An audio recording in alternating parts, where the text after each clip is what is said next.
together, it will become more of an efficient investment where we can focus more on covering the length and breadth of the UK rather than only focusing on the key spots in the UK. So it becomes a much more efficient investment. The opportunity for customers to get faster network, everybody wants more data. Data has grown over the past 5 years by 400%, and it will continue to rise by 40% every year. So the need for higher speeds, 5G, cannot be more than what we have today. And this accelerates the opportunity for this. It also accelerates investment, as the proposed plan, is about investing 11 billion over the next 10 years.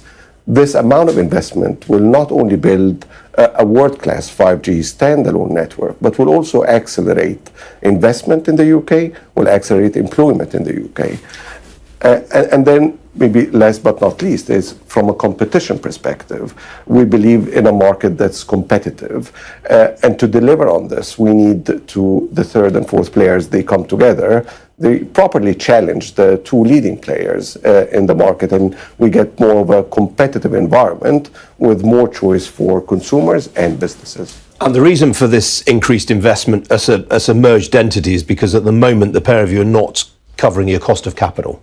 Correct. So I think it's been well recognized, and we've been quite honest and straightforward with it. I think the rate of return in our industry today is a challenge. The third and fourth player, we're not making returns that would go above our cost of capital. Three has been cash flow negative for the past 3 years. So it's not a sustainable position for us to really accelerate investment going forward. The case that we're bringing together with this proposed merger would clearly make investment more efficient as we deploy where it's needed. So I think the focus should be on how we bring the investment to deliver the best service for consumers, the best service for businesses, and deliver on the government's wireless infrastructure strategy of covering more than 99% of the UK with 5G standalone, which has huge economic value, not only for consumers, but also for businesses. Now, the union is flagging concerns about job losses. What do you say to them? So it's very early today to talk about job losses, but clearly this case is about investment. And with investment, there will be direct and indirect benefit from employment. Clearly, we might get, provided we get clearance on the deal and we get to merge companies, you might have some roles that might be impacted, and this would go through proper consultation and proper process. But also there is a lot of room for reskilling. There is a lot of room to reinvest in the network and deploy resources where it can add value. Now, obviously, there's this issue of the National Security and Investment Act as well. This is because Three UK is owned by a Hong Kong-based company. Is that going to be an issue in your view?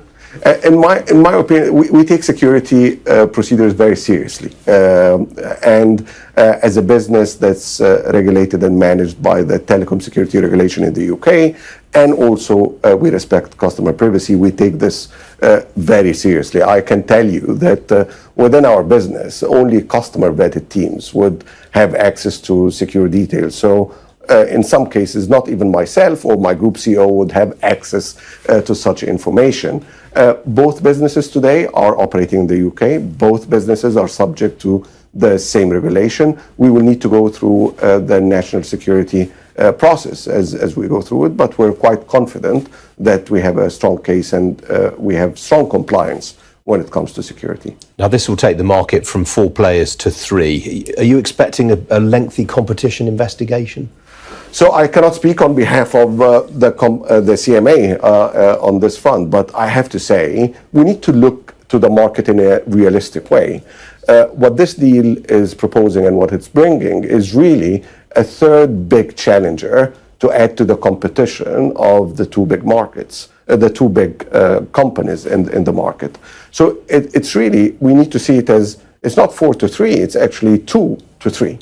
But then we also need to remember that around 1 in 4 customers in the UK are buying mobile connectivity from operators and providers who don't own their own network. So you have the likes of some of our competitors within the mobile virtual space and 1 in 4 customers would go there. So the market is quite competitive today and will remain competitive. What this deal brings is it actually elevates the quality of the network. It brings a third strong challenger in the market for even our possible partners within providers who do not own their network to have access to another third competitive network. All right, Ahmed, we have to leave it there. Really busy time for you this, so we do appreciate you joining us today. Thank you very much, Ian. It was a pleasure being here. A bit of breaking news to bring you. Just want to bring you the latest pictures from Moscow, where the Russian opposition leader Alexei Navalny is appearing at the start of another trial. This is one that could keep him behind bars for decades. We'll have more reaction to that throughout the morning here on Sky News. Some other business news stories for you now. And the supermarket chain Morrison's announced today it is cutting the price of 47 lines by at least a quarter. The price cuts in items including beef mince, ham, tomatoes and spinach will cost it £26 million over the next 8 weeks. Well, the move from the UK's 5th largest grocery chain is the latest indication that food price inflation is beginning to moderate. The market leader Tesco said on Friday it was confident it was past the peak in inflation, while Sainsbury's, Asda and Waitrose have all announced price-cutting initiatives in the last 7 days. The bottling company Coca-Cola HBC is buying the Finlandia vodka brand from the Jack Daniel's distiller Brown-Forman for $220 million. Coca-Cola HBC, which bottles and sells Coca-Cola's products in 9 countries, including Italy, Greece and Ireland, said ownership of the Finlandia brand would enhance its premium spirits credentials. It has been distributing Finlandia, which first launched in 1970, for the last 17 years. The brand sold 2.7 million 9-litre cases last year, more than 60% of which was in markets served by Coca-Cola HBC. The Australian mining giant Fortescue Metals said this morning it's expanding its battery and electric power chain production operations in the UK. Fortescue Future Industries, the company's green power arm, said the state-of-the-art facility in Banbury in Oxfordshire would create more than 120 jobs. Well, the company is already in the process of opening an electric vehicle battery factory at nearby Kidlington, with the creation of several hundred jobs. And Church of England clergy have for the first time in their history submitted a formal request for a pay rise. The Unite Union, which claims to represent more than 2,000 clergy and lay officers in the Church of England, said this morning it had submitted a claim for an increase in the stipend that clergy receive of 9.5% to be paid from April next year. Under the union's claim, the clergy's minimum national stipend would rise from £26,795 a year at present to £29,340. Now, overseas businesses appear increasingly to be focusing on the north of England and Wales when they consider investing in the UK.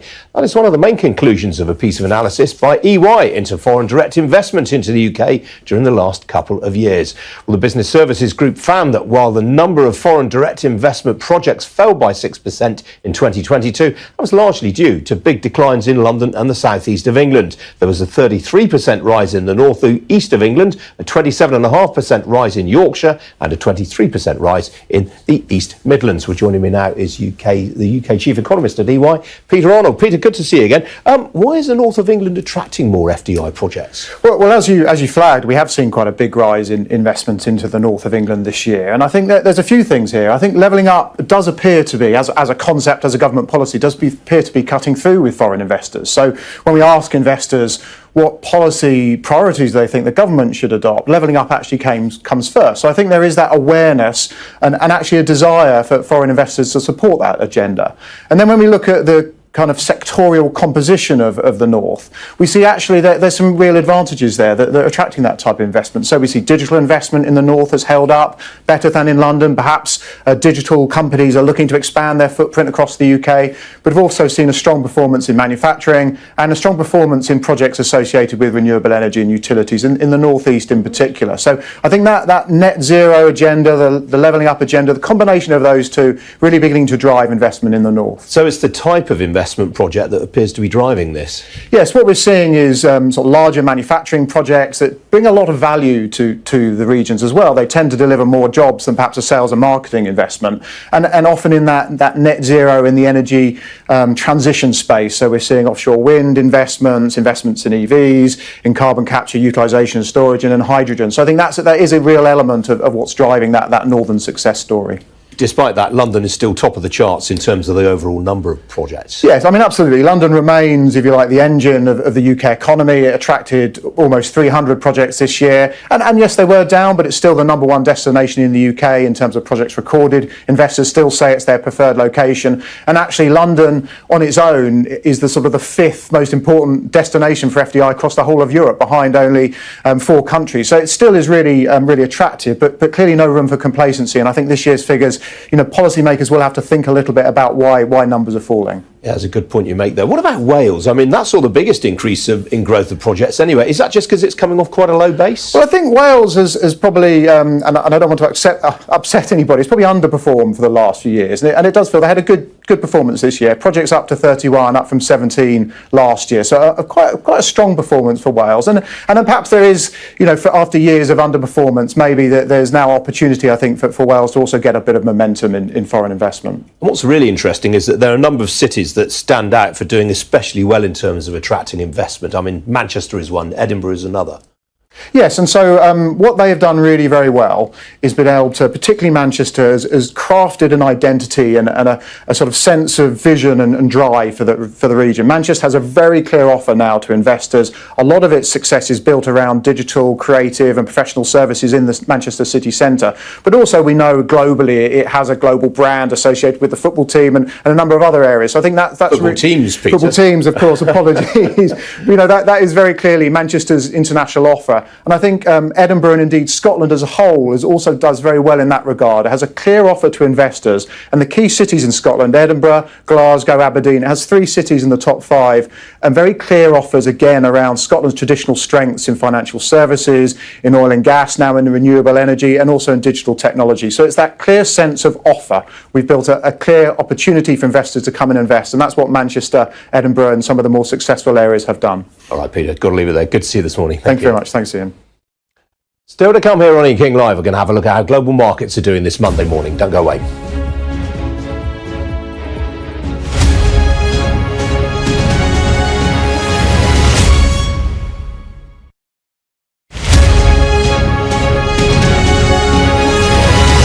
I'm Greg Milam and I'm Sky's Chief North of England correspondent.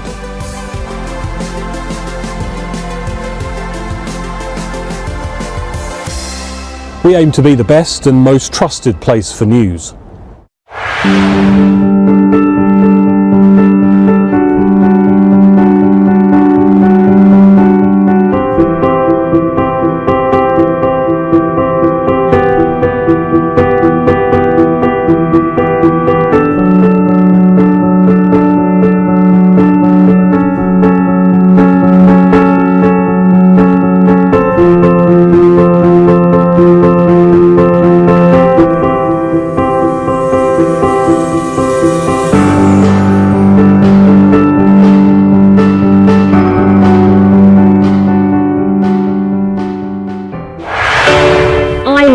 Dowd and I'm Sky's Midlands correspondent. We can reveal that the driver who hit Harry Dunn is 42-year-old Anne Sakoulas. Just met the president and we never thought we'd get this far. This is what they're up against, is back-breaking work. Water levels are dropping, but no one knows what impact further rain will have. What would you do if this place wasn't open? We take you to the heart of the stories that shape our world. It's really scary. In this community, I'm told that everybody knows someone affected by COVID. Change seems tantalisingly close in this corner of the UK. This is my patch, my specialism. It's also my home.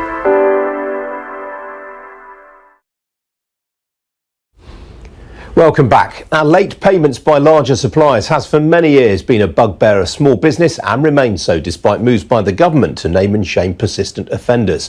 Well, now the Federation of Small Businesses is hoping to turn up the heat on late payers by appealing to their shareholders to hold them to account. Joining me now is Martin McTague. He's National Chair of the Federation of Small Businesses. Martin, welcome to you. Morning, Ian. First of all, remind everyone what a problem this is, how problematic it is. It's a massive problem. For most small businesses businesses in the UK, they're having to double their working capital just to be able to fund late payments. And that means that's all wasted investment opportunity. So we think it should be top of the list as far as government's concerned. And you also think that for shareholders, this is an ESG, environmental, social and governance issue? It certainly is. I mean, when you talk to a lot of investors, they understand the E component and the G component. The thing that gets missed a lot of the time is the S component. Now, what we're saying is if you want a sustainable business, something that's resilient, then what you need to do is make sure those investors are investing in businesses that take this seriously. And we see that if you take, for example, NatWest have shown the way. They've shown how by taking this issue very seriously, they can get investors in, on their side. Now, you're talking in particular to the National Employee Savings Trust, NEST. Yes. Why are you going with them first? Well, when you think, as far as compulsory pension savings is concerned, most of the small businesses in the country, their employees end up putting their cash into these, into NEST.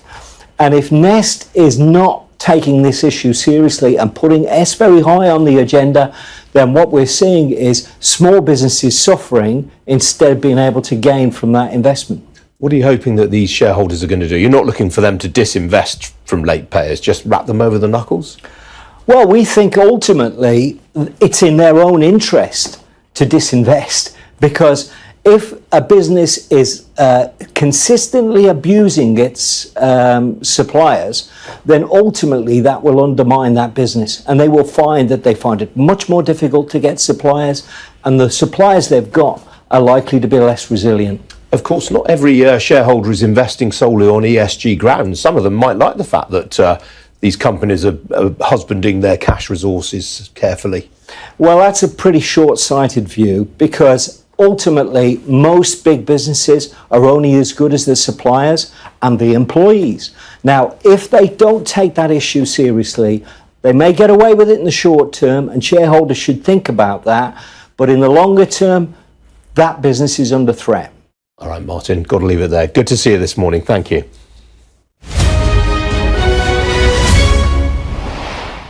Well, Friday night's declines on Wall Street were followed by reverses overnight for equities in the Asia-Pacific region. Here's the current picture. All of the main indices were lower apart from Sydney in Australia. In Europe, equities have also traded to the downside this morning. Here's the current picture. All of the main continental European indices in negative territory right now. Talking points this morning include the German lab equipment maker Sartorius. Its shares are off by some 15% in Frankfurt. That follows a profits warning.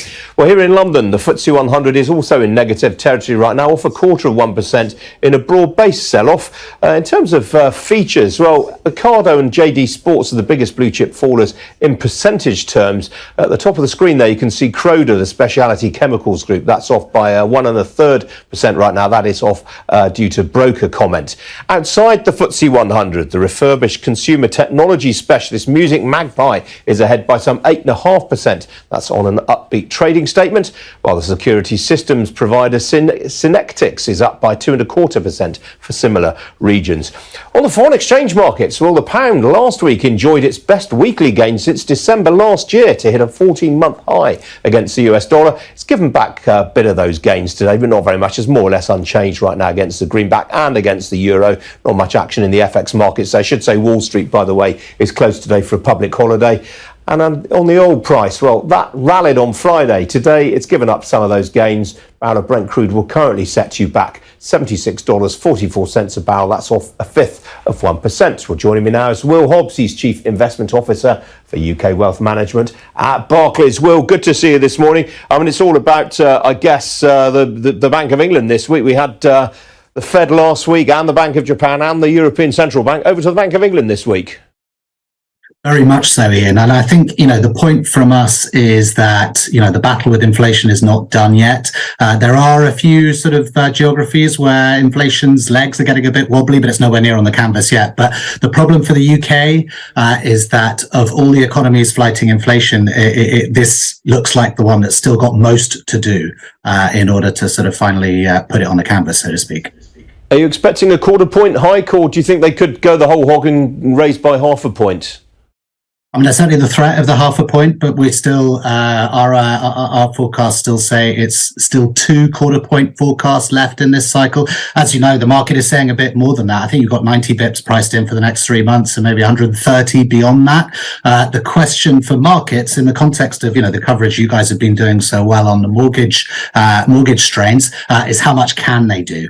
Our suspicion is they won't quite get as far as the market is suggesting at the moment, but that's certainly the threat. And we've got to be aware that, the industry, various central banks, all forecasters, they haven't got a great record in forecasting inflation. That's not for want of trying. It just remains an unpredictable foe, I think. Yeah, we absolutely will. I mean, you mentioned the mortgage rates. I think we've got something like 400,000 people's fixed rate deals rolling over this month, July and August. I mean, that's a pretty high number by historic comparisons, isn't it? Yes, and look, this is something that has to sap the strength of the UK economy in the months going forward, as you guys have been pointing out.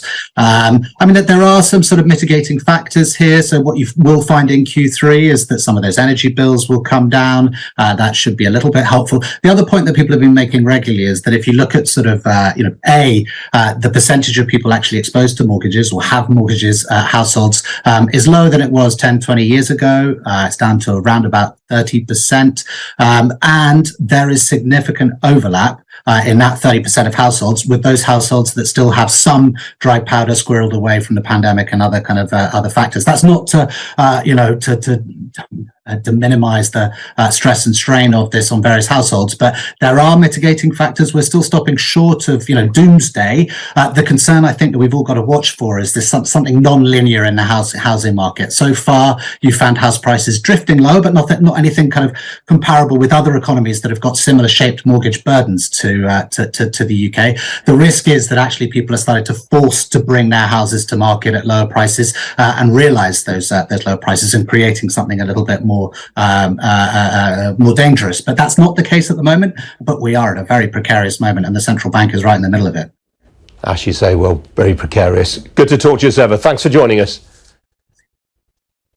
Now, we've talked a lot on this programme lately about how businesses are harnessing generative AI to boost their productivity, but such technology can also be used for nefarious reasons and purposes. There are concerns that advances in generative AI will change the way cyber criminals are targeting victims. With me now is Tom Gillis. He's Cisco's new global head of cyber security. Tom, welcome to you. I mean, how does generative AI make it easier, if you like, for the criminals? Yeah, thanks for having me.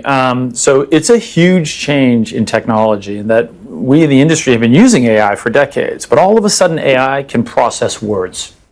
So computers can actually speak to us, right? And so if you think about how most cyber attacks start, it almost always starts with an email.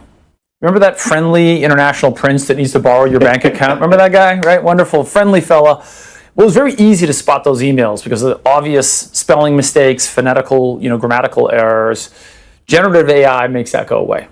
So imagine getting an email that says, "Hey Ian, great seeing you at the game on Saturday. I took some pictures of you and the kids, and you were at the game on Saturday." So those emails are going to be indistinguishable from real emails. And that's a very material and real threat that we're facing today. So how are vendors of cybersecurity products seeing this threat off? The good news is that the same tools that the attackers are using to make these threats more realistic can also be applied to help us defend.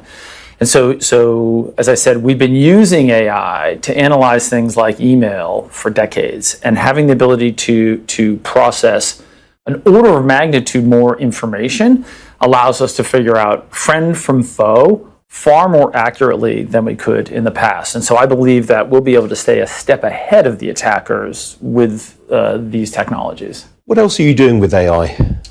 There is an opportunity.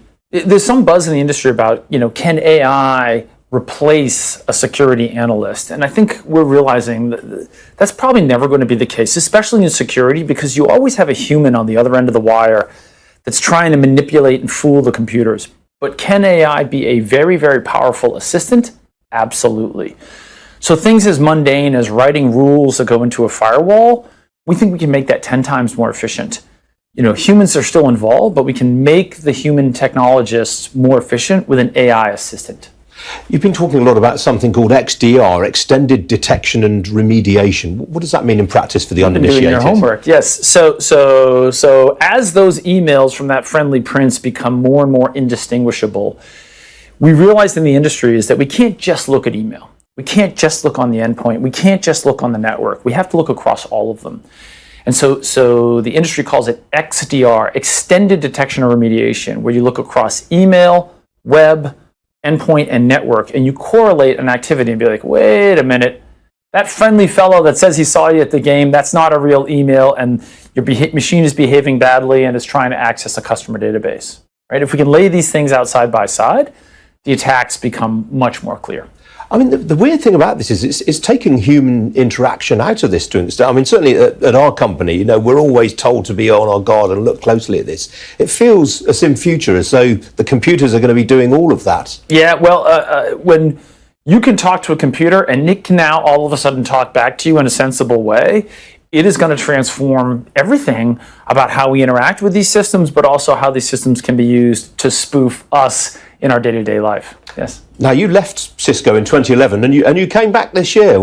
I mean, there's an old saying, never go back. Why have you? Well, I left Cisco and I had a vision around starting a new company, and that company was acquired by VMware, and I stayed at VMware for 5 years.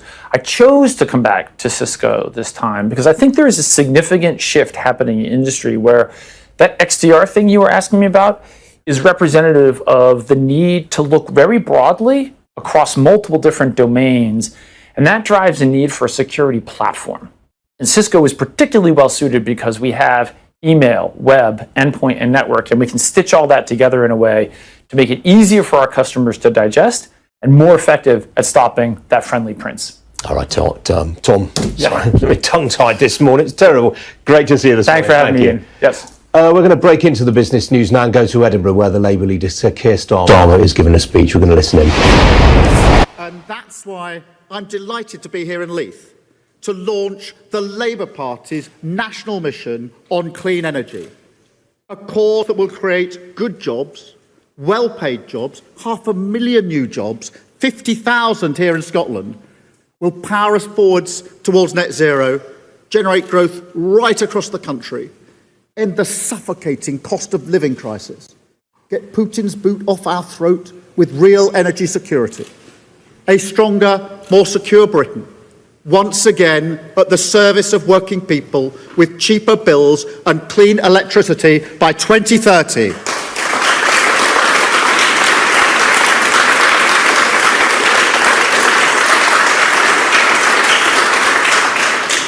It is an ambitious goal. It will put us ahead of any major economy in the world. But at the moment, we're nowhere near the front of the pack. And this is a race we have to win. The biggest opportunity we've had in decades to make the country work for working people. And this is always the test for Labour. The purpose of my Labour Party, all the changes we've made are for this: to face down an age of insecurity, protect, serve and deliver for the aspirations of working people.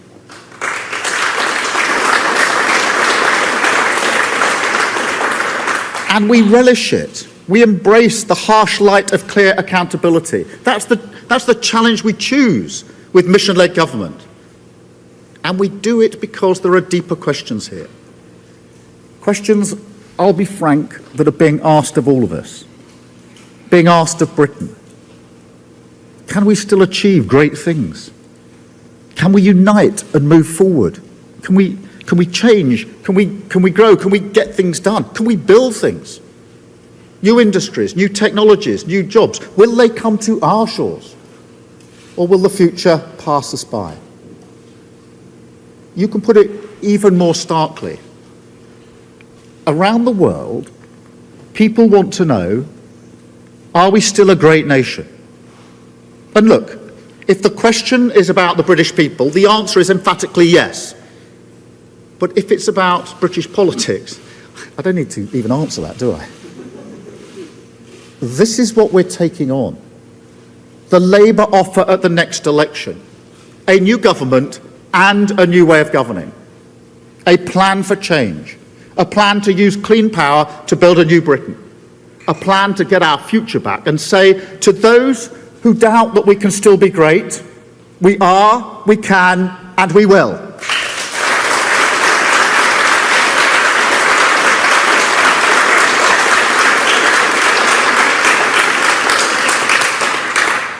But also that we must, and that the creative genius of Scotland is critical to our prospects. I'll start with the necessity, the unbending urgency of this mission.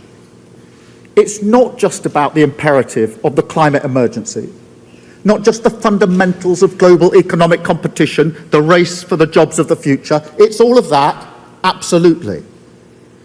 But it's also something even more serious. Make no mistake, we are living in an increasingly volatile world. The twin risks of climate change and energy security now threaten the stability of nations. So we've got to ground everything we do in a new insight that clean energy is now essential for national security.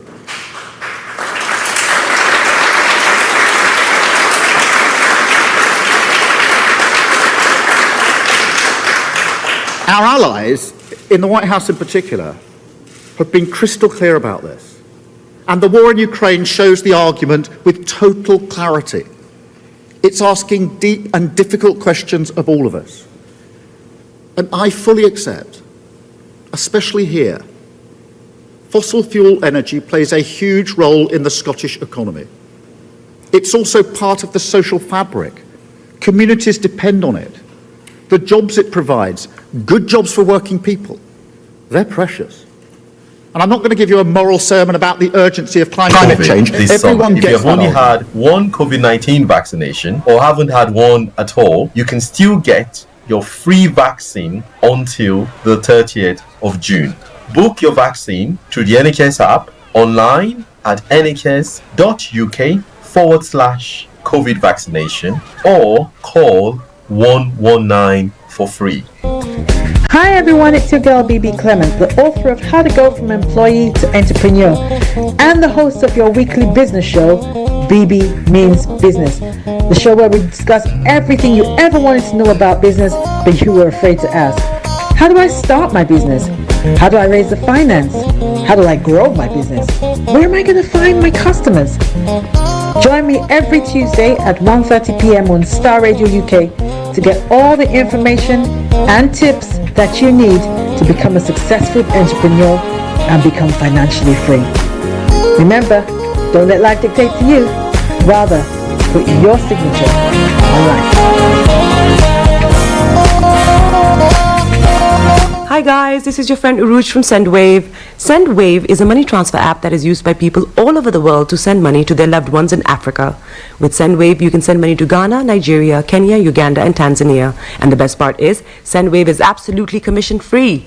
Our exchange rates are excellent. You can see for yourself by checking them out on our website. So how do you use SendWave? SendWave is an app that you can download onto your phone from the App Store or Google Play Store. The app is free to download.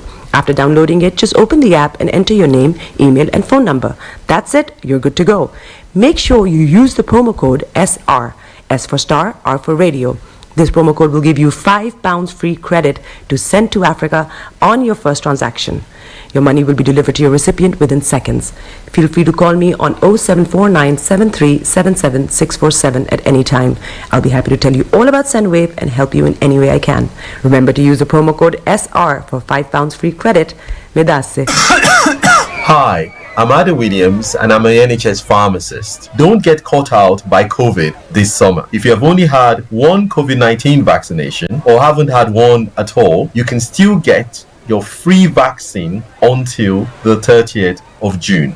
Book your vaccine through the NHS app online at nhs.uk/COVID vaccination or call 119 for free.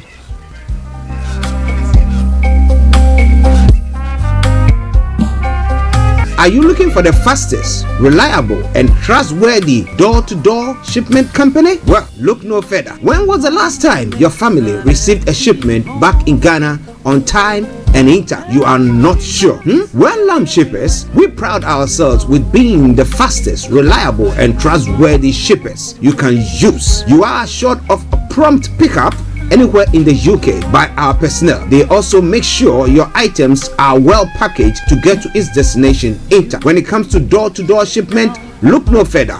Well, Lamb Shippers, contact us on 07939009321 or 07498911820, or you can visit our website www.welllamp.co.uk. You can also drop us a mail, info@welllamp@gmail.com. Well Lamb Shippers, fast, reliable, and trustworthy.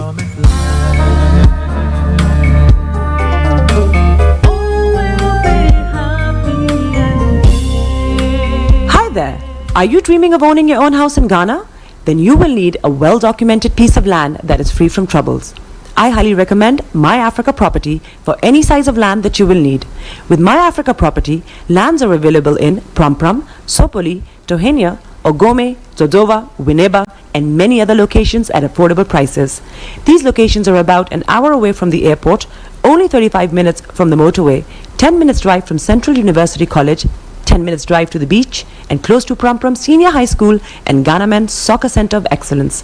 For more details, visit our website www.myafricaproperty.com or call our UK office on 0208 123 2523. For our US and Canada offices, call us on +1 585 184 994145. You can also email us at ghana@myafricaproperty.com. Hi, I'm Ada Williams and I'm an NHS pharmacist. Don't get caught out by COVID this summer. If you have only had one COVID-19 vaccination or haven't had one at all, you can still get your free vaccine until the 30th of June. Book your vaccine through the NHS app, online at nhs.uk/COVID vaccination, or call 119 for free. Broadcasting live online. This is Starr Radio UK. Broadcasting worldwide, online 24/7. All around the world. In your car. At work. At home. On your smartphone. This is Starr Radio UK. Are you ready to turn it up? 10, 9, 8, 7, 6, 5, 4, 3, 2, 1. Oh, your heart is aching. Smile even though it's breaking. When there are clouds in the sky, you get by. If you smile through your fear and sorrow, smile and maybe tomorrow you find that life is still worthwhile if you just smile. Hey, this is Archie and you are listening to Starr Radio UK and The Morning Show.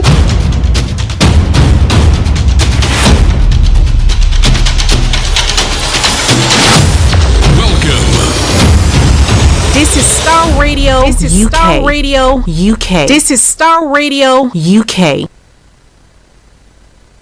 This is Starr Radio UK.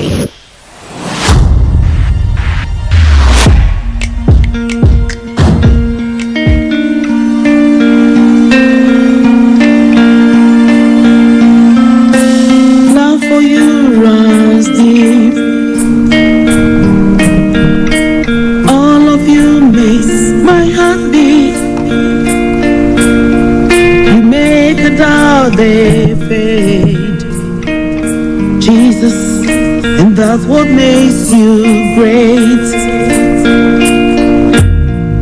You hold the world in your hand. Okay, let me say massive good morning, good afternoon, good evening, good dawn to you wherever you might be on planet Earth, and those of you on other planets as well. We want to salute each and every one of you and once again say welcome to the Starr Radio UK Monday edition of the morning show. Today is the 19th day of June, the time now 10:44. I hope you're all had a very good weekend. And to the men, I hope you all had a good Father's Day celebration. Some way, somehow, somebody celebrated you, right? You might be a biological dad or not, but you have been a dad to somebody, a father to somebody. So wherever you are, once again, let me bring you a belated Happy Father's Day. Greetings. Okay, let me say good morning to my bishop himself, Bishop Adeshina Adeyemo. I hope you had a very good weekend. My bishop, yes, he's been a father to many. The congregation and everything there, my goodness. And I say good morning to my colleague, Mr. Olayomi Koiki. Massive good morning to you. He's also a dad to a father to many, not only the biological ones, but to many people who look up to you, who you guide them one way or the other. I'm saying good morning to my able producer, Mr. Francis Gaye as well. HRH Linda Palian all the way in Cyprus. Massive good morning to you. And I'm saying good morning also to Olakunle. Massive good morning to you. Felix all the way in Aberdeen. Kojo D, good morning to you all. Hope you all had a very nice celebration yesterday. And to every one of you on the platform, I salute you all. Protocol observed. 10:45 the time. Let's crack on. Well, if it's the first time of tuning in to listen to us on this program, on a Monday edition, this is how the program goes. I'm bringing you the code for the day, the weather forecast will follow suit, then the travel updates. Move on from there to have a look at some of the stories making the rounds across the globe. It's not as global, trotting. And then we move on from there exactly at 11 o'clock, we have Mr. Olayomi Koiki joining in to bring you all the updates from Nigeria over the weekend, things that have happened. You want to know more? Stay tuned, don't touch the dial. We then continue from then and have a look at some of the other stories making the rounds across the globe. At 12 o'clock, the lines are open for you to add your voice on the discussions. Then at 12:30, we'll bring the first part of the program to a close to take you to Cyprus, where the one and only HRH Linda Palian is.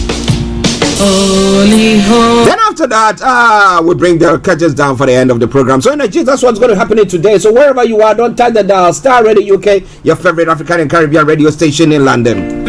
I remain yours sincerely, the one and only. This is the morning show with Archie. And that's what makes. I'm saying morning to Mr. Frank Davids in Ghana. You hold the world in your Okay, let's crack on. the hand that made me who I am. So the quote for today says, success is hard to achieve and it can be very frustrating, but in the end, it's worth it. Now this morning I was having a chat with my producer and we're talking about the sacrifices that you have to actually put in some things in life so that one day you sit back and you say, wow, it was worth it. But do you think you're putting your best foot forward? If you're not, I want to encourage you to do so. Alright then, moving on straight to the weather front. What is happening on the weather forecast here in London and the southeast of England? This is how the weather is going to be for you. Early this afternoon, patchy cloud and few scattered showers will develop, but these should largely ease by the evening as skies mostly clear. But tonight will start dry with mostly clear skies during the early hours. Areas of cloud will drift in from the south, but it will remain dry as well. Temperature is going to be 24 degrees, the lower is going to be 15 degrees. Pollen level is going to be very high, UV level high, and pollution, my apologies, are low. Sunset 21 and sunrise for tomorrow morning 04 for the 3 hours. That brings us to the end of the weather forecast. It's Starr Radio UK. Let's move on straight to the travel updates. All of you makes my heart beat. After this short commercial break. Hi, I'm Ada Williams and I'm an NHS pharmacist. Don't get caught out by COVID this summer. If you have only had one COVID-19 vaccination or haven't had one at all, you can still get your free vaccine until the 30th of June. Book your vaccine through the NHS app, online at nhs.uk/COVID vaccination or call 119 for free. This is Starr Radio UK. Okay, so keep your eyes on the roads, also keep you navigated. I promise I'm on the Starr Radio UK Travel Update comes to every weekday from 10:40. It's now 10:49.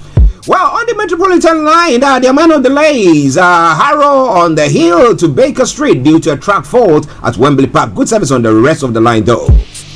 Then moving on straight, all the other underground lines, good service, London Tram Link, DLR, and London Overground, good service there. Now, on the major roads in London, no exceptional delays there this morning, so you can go through it like no man's business. On the river bars, good service throughout there as well. But keep your eyes on the roads. Keep your eyes on the roads. Also keep it navigated.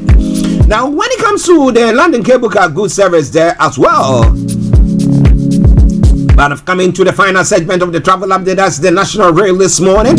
On the National Rail this morning, there are severe delays on the East Midlands Railways, and the Island Line has got special service. The South Eastern has got minor delays as well. And then finally, Thames Link has got severe delays. So if you can avoid it, do your best to avoid that. If not, continue to keep your dials logged on Starr Radio UK, because as and when there are any changes, I promise you one thing for sure, I'm going to bring it to the fore. So on that note, once again, I said good morning, good afternoon, good evening, good dawn to you, wherever you might be on planet Earth. Enjoy your commute for today. But you know what? Continue to keep those eyes where? On the roads. Hi, I'm Ada Williams and I'm an NHS pharmacist. Don't get caught out by COVID this summer. If you have only had one COVID-19 vaccination or haven't had one at all, you can still get your free vaccine until the 30th of June. Book your vaccine through the NHS app, online at nhs.uk/COVID vaccination, or call 119 for free. This is Starr Radio UK.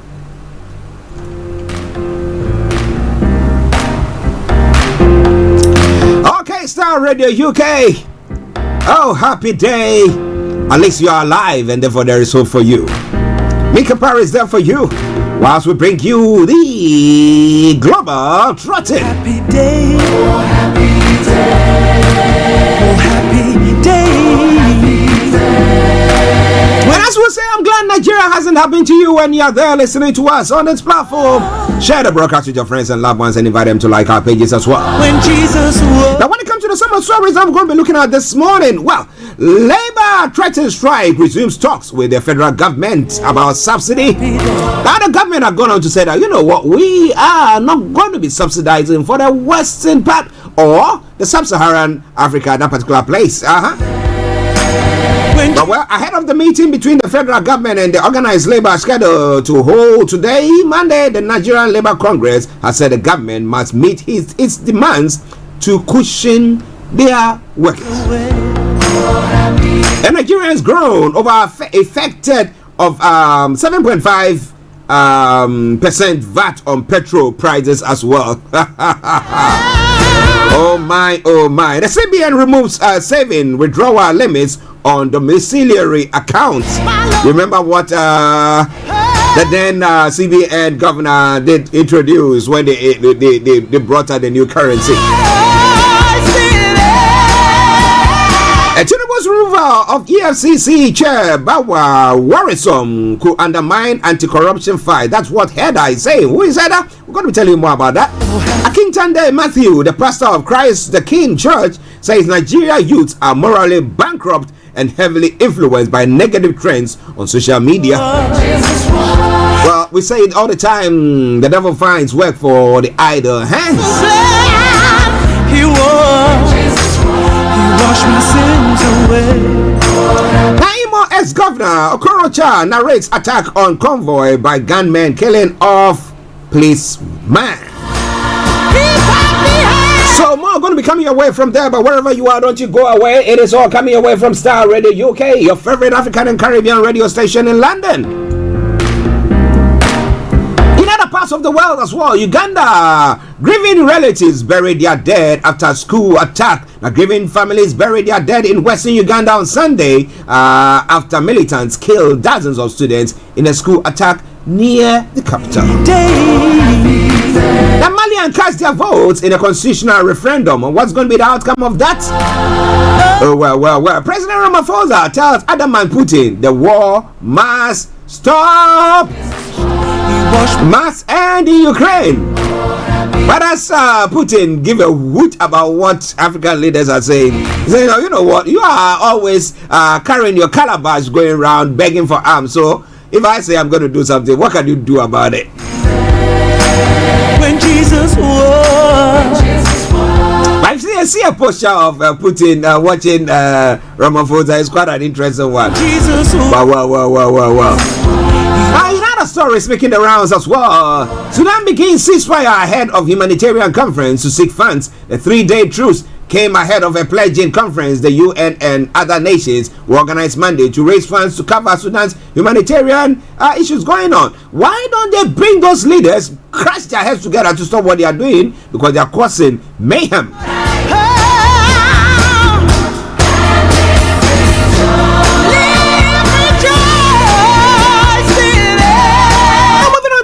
Of the world as well, especially this around in Ghana. I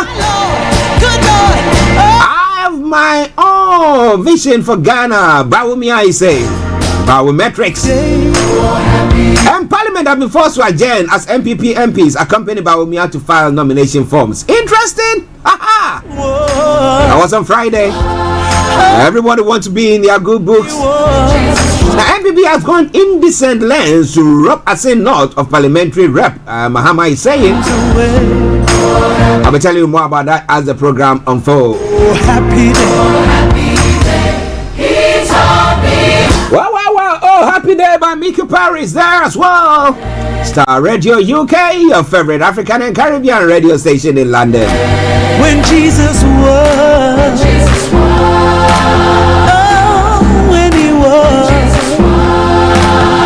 To the war in Ukraine, the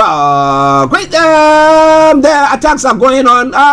The Ukrainians are putting more effort in to try to see whether they can retrieve their areas that have been captured. Happy day. And Blinken meets President Xi in climax of high stakes China visit. When Jesus was. Data is casting doubt on the Greek account of the boat disaster. It finds out that the evidence an overcrowding fishing vessel was not moving for at least 7 hours before it capsized. So they saw what was happening, decided we don't want to be part of it, and when it capsized, then everybody rushed on or in there.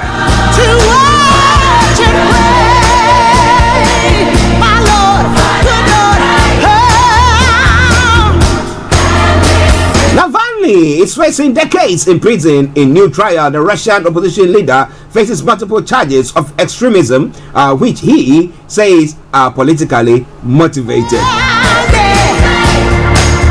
Whether you are in prison or not, these people, my goodness. Now, average 2-year mortgage rates now above 6%. It is the first time since December that the rate has been as high as 6%, driving up costs for homeowners. And Prime Minister refuses to say if he will vote on Johnson's report. MPs will debate a report that said the ex-Prime Minister deliberately misled Parliament over lockdown parties. But if he fails to appear there in the chamber to vote as well, people will now think that, well, all his promises that he made on the stage when he was coming to power, he has actually done a U-turn on it. And Labour to end North Sea exploration in energy plan, Sir Keir Starmer will vow to cut bills and create jobs when he sets out his party's green energy plan. 2 million on antidepressants for 5 years. The scale of long-term use and concerns about withdrawal symptoms also going on, taking its hold. Well, this and a lot more we're going to be looking at.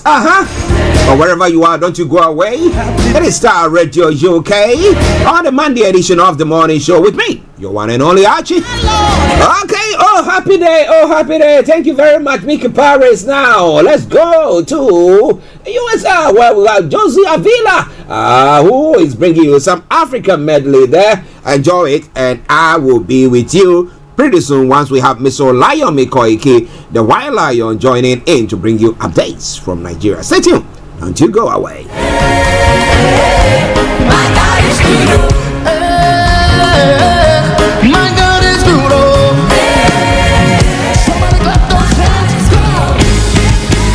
This is Starr Radio UK. In the morning when I wake up, and I will sing my praise unto you, my Lord. And I will shout and dance to you, for you have been my help from now till ever. This is Starr Radio UK.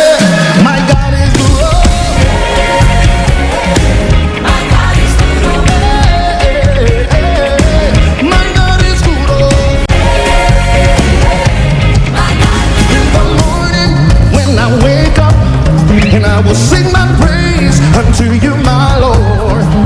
And I will shout and dance to you, for you have been my help, another level. Hey, my God is good. Oh. My God is good. Oh. My God is good. Oh. Sing it again. My God is good. Oh. My God is good. Oh. My God is good. Oh. My God is good. Oh. Come on, you know this. Everything now double, double, oh. Anointing double, double, oh. All power double, double, oh. All wisdom double, double, oh. Everything now double, double, oh. Anointing double, double, oh. All power double, double, oh. All wisdom double, double, oh. My God is good, oh.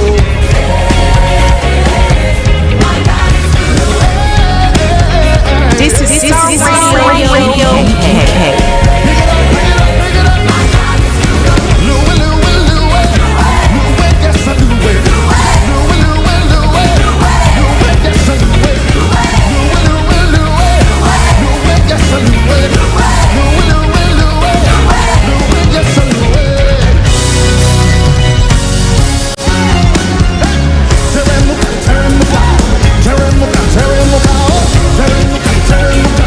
Come on, Calvary, praise the Lord.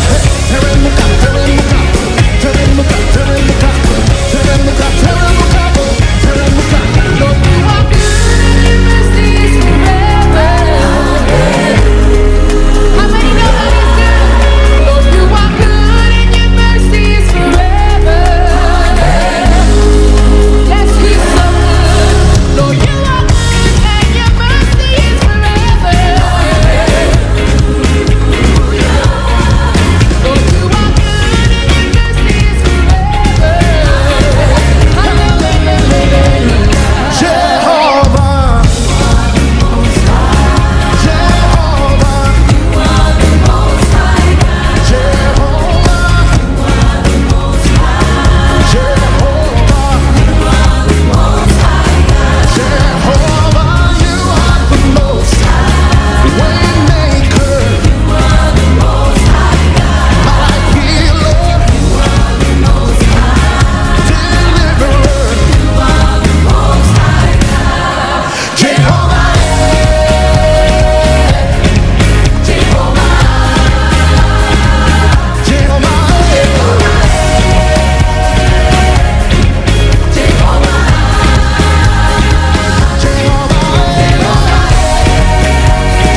somebody lift your hands up in the air.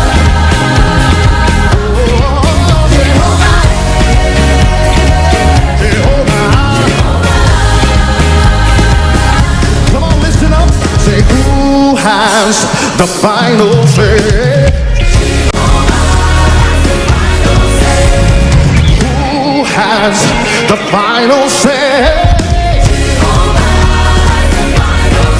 Say, who has the final say?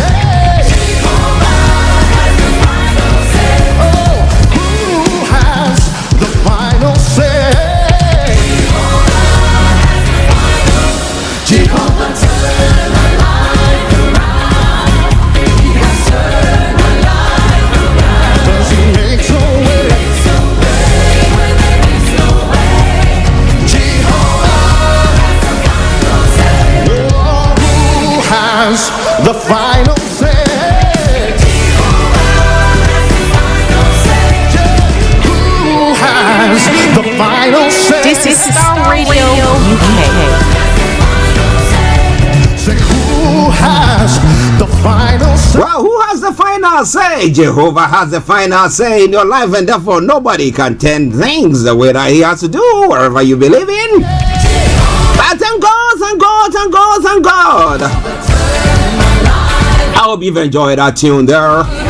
It's all coming your way from Starr Radio UK, your favorite African and Caribbean radio station in London. It's now gone 5 minutes past the top of the hour. Going to be taking a quick break, and once we come back, I promise you a short later we shall have Mr. Olayomi on it. But this morning we can bring you once again updates from Nigeria. Do me a massive favor, share it with your friends and loved ones. Do that, share with your friends and loved ones. And as we say, are you ready? Are you ready for it? Who has the final say?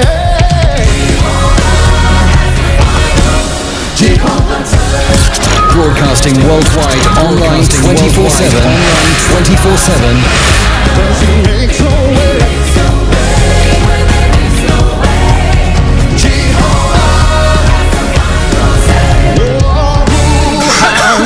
Hi, I'm Ada Williams and I'm an NHS pharmacist. Don't get caught out by COVID this summer. If you have only had one COVID-19 vaccination or haven't had one at all, you can still get your free vaccine until the 30th of June. Book your vaccine through the NHS app, online at nhs.uk/COVID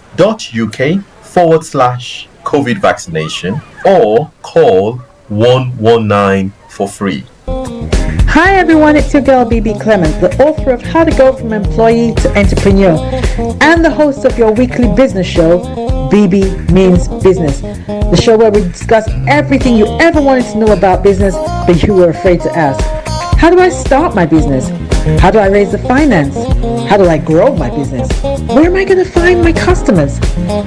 Join me every Tuesday at 1:30 p.m. on Starr Radio UK to get all the information and tips that you need to become a successful entrepreneur and become financially free.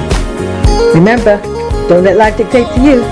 Rather, put your signature on life. Hi guys, this is your friend Uruj from SendWave. SendWave is a money transfer app that is used by people all over the world to send money to their loved ones in Africa. With SendWave, you can send money to Ghana, Nigeria, Kenya, Uganda, and Tanzania. And the best part is, SendWave is absolutely commission free. Our exchange rates are excellent. You can see for yourself by checking them out on our website. So how do you use SendWave? SendWave is an app that you can download onto your phone from the App Store or Google Play Store. The app is free to download. After downloading it, just open the app and enter your name, email, and phone number. That's it, you're good to go. Make sure you use the promo code SR, S for Star, R for Radio.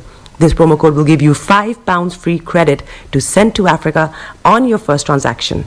Your money will be delivered to your recipient within seconds. Feel free to call me on 0749 7377 647 at any time.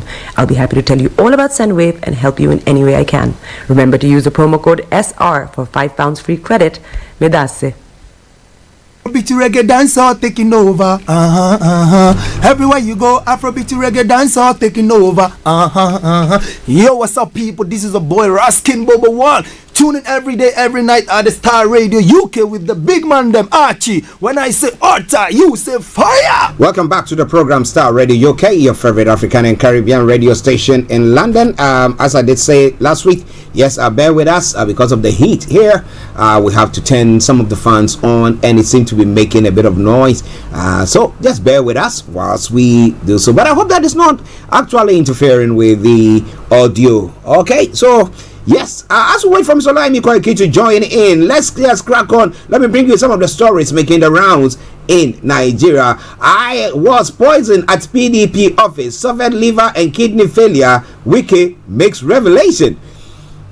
That is a very, very profound statement that is made this morning, that he was poisoned there. So, did he see that somebody wanted to outwit him, and that brought about the fact that he decided not to support the presidential candidate of the PDP, or what exactly happened? Well, there's lots going to be happening this morning, but wherever you are, don't touch the dial. I've got Mr. Olayomi who has joined in on the White Lion himself, and we are going to go straight to him. Yomi, good morning to you. A very good morning to you, Mr. Archie. Good morning to all our listeners and viewers from around the world, and welcome once again to the Starr Radio UK network. It is the finest African and Caribbean radio station in London, and I say good morning, good afternoon, and let's take you to the program as we just about 9 minutes away. An apology for coming a little bit late into the conversation. Yes, we know. We are parents, and therefore we know that things do happen, and then we have to make sure quickly we sort things out. But how was your Father's Day and then celebrations yesterday, and how was your weekend as a whole? Well, Father's Day comes and goes very fast, especially when you have a lot of activities lined up that you are not aware of. So we had a very great time. It was more of a dinner kind of that was not part of what I prepared for. But I think I took the opportunity also because the family were engaged in the morning. So that literally meant that I was doing quite a lot of the cleaning, the deep cleaning, and making sure that the uniforms were ready for Monday. And I had a small errand that I think by the time they came back home, it was more like a surprise because the stores doesn't open till late. So I was just literally getting into the store 3 minutes before they close to pick up the outfit that the daughter was going to be putting on to school this morning because the weather has changed. That means that they have a summer outfit.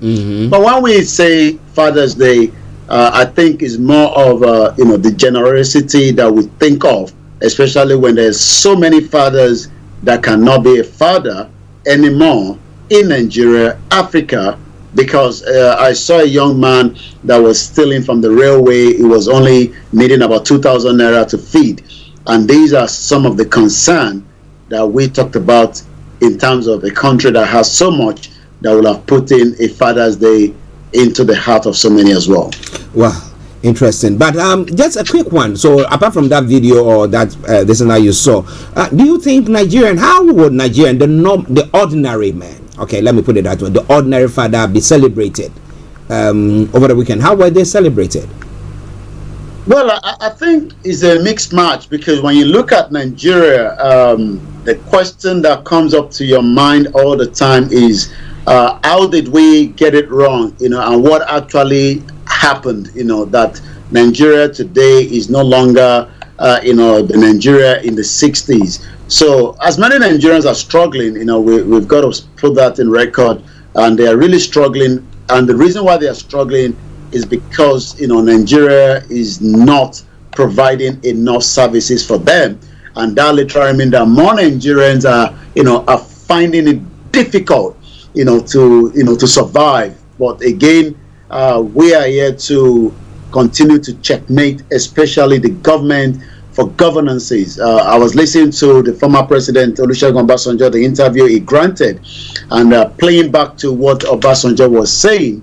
The question is truly whether he got it right. But again, they say it's governances, continuity.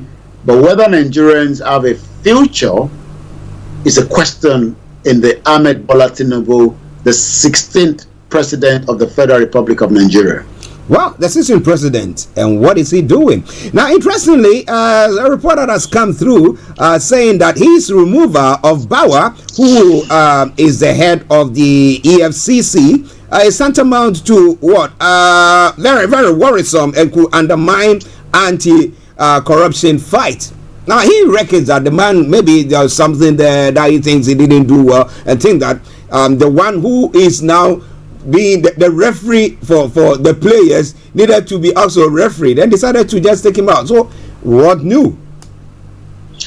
Well, is it constitutional for removing the EFCC chairman or the CBN governor? This has been a question that so many Nigerians are asking, whether it is constitutional to remove, the CBN governor, as we do know. But as we know, we've talked about the EFCC, throughout last week. We've gone back into a new week as the president will be taking his first trip outside Nigeria. We're going to be talking about that. But as you can tell, Bola Tinubu has its own way of preparing the minds of Nigeria. He said it clearly the very first day on the 29th that subsidy is now removed. There's not much he can do to it, as we do know that today is the 19th. So that means there will be more meeting between the NLC and the the team of Bola Tinubu. But Tinubu removal of the EFCC, the Economic Financial Crime, Chairman Bauer, is worrisome. Could undermine anti-corruption fight. Remember that on Friday we talked about, the transition. We talked about the transparency that we're saying that. Are they truly fighting corruption? Let me take you back to the interview I watched of the former president Olusegun Obasanjo. Obasanjo stated clearly that, when Ibori, the former governor, remember Ibori was sentenced in UK, he was in prison, he has served his term, he's back in the government because I saw Ibori in Aso Rock, some few weeks back. But Obasanjo said he did ask Ibori to repay back, $150 million of the state coffer. But Ibori was trying to be smart. Rather than trying to pay the money back, Ibori ended up putting in 15 million to bribe Nuru Rubadu, the then EFCC chairman. Whether it was a witch hunt, Obasanjo said he gave him the opportunity to return the money, but he was also trying to play smart. But it has become almost customary for new government to undermine the commission, further hindering the fight against corruption. Who is actually saying this? The Human and Environmental Development Agenda, a leading anti-corruption agency, are concerned regarding the suspension of the EFCC chairman, Abdul Rashid Bauer. And like I said, Tinubu probably is trying to put in a better system in place. But removing the chairman, is it the right thing to do? Like I said, there might be more aid to be rolling out this week. We just have to wait and see. Well, interesting one there. But the question that is on the lips of most people is, now, has the president got a mandate to do that in the constitution? Is it constitutional for him to do that? And but because I know that he is the one who appoints them, but as to whether they have to serve their time as in that particular office, and then once they are done, then they exit, or is it constitutional that? Well, it has always been the norm, for president. Nigeria doesn't respect rule of law, and that is a fact. And that is something that a lot of international agency, especially we know that Nigeria has a lot of signatory to different organizations, the Human Rights, the United Nations. Nigeria is a member of the United Nations. Bola Tinubu will be traveling for the first time, towards the General Assembly towards the end of the year. But the question is he going to respect the rule of law? And that is something that, if he's taking certain steps that is not in accordance with the quote and unquote, the military diktat of the 1999 Constitution as amended, then it would definitely be going out of the process of a government that the world will look up to as a respect to the rule of law. Today mark the 2 years of also another case that has been pending, and that is the federal government of Nigeria and Nnamdi Kanu. 19th day of June 2 years ago was when Nnamdi Kanu, 2 years precisely today, Nnamdi Kanu was kidnapped. The word kidnap is the right word. It was not brought back after a court process in Kenya. He was missing for 8 days torture. That is not a rule of law. But Buhari was able to do so. Is Bola Tinubu going to change anything to that such as well? As we're talking about Bola Ahmed Tinubu with the Senate, there's a lot to look up to this government within the next few months and few more years as it runs its government. Well, listeners, it's quite interesting. We hope that he's able to do something so that we see that maybe he's changed the whole atmosphere with whatever is happening or with his administration. But so far, let's see what is going to happen. But it is Starr Radio, okay? Mr. Olayomi Koike in North London studios. I'm Archie here in the South studios, and we are bringing you updates from Nigeria. Now, quickly, let's move on to the Labour meeting the labor that are threatening strikes. That with the subsidy removal, which we know that the president said that look, I cannot subsidize fuel for the whole of West Africa. Okay, virtually that's what is happening, and we'll be talking about means testing, where the commercial drivers will be able, if they buy fuel end of the week or end of the month, they send whatever their accounts or whatever it is, and they can get a subsidy from them. We have been looking at things like that so that it can bring down the travels of workers, because they are not getting an equal raise or rise in payment or in their wages, so that they can say that okay, well, I'm paying this for that and I'm still making enough. Whatever they are making is not enough at all, but they are threatening. So what is going to happen? Is the president going to say, okay, you know, maybe we're going to give you some more, increase your wages, or what is going to happen there, Yomi? Well, what is going to happen is that Bola Tinubu has, you know, a team that, you know, he believes will continue to engage. You know, the picture behind that you're looking at, that the engineers put in there, is you know, the chief of staff, Gbajabiamila, you know, the presidential spokesperson Dila Lake, and further down to the left hand side there, right there, is the NLC president. They were almost going to shut down Nigeria, you know, with a full strike, but there was a kind of an engagement that has now led to today being the continuity of that. Subsidy, the labor continue to threaten strike, but they are going to resume talks with the federal government today.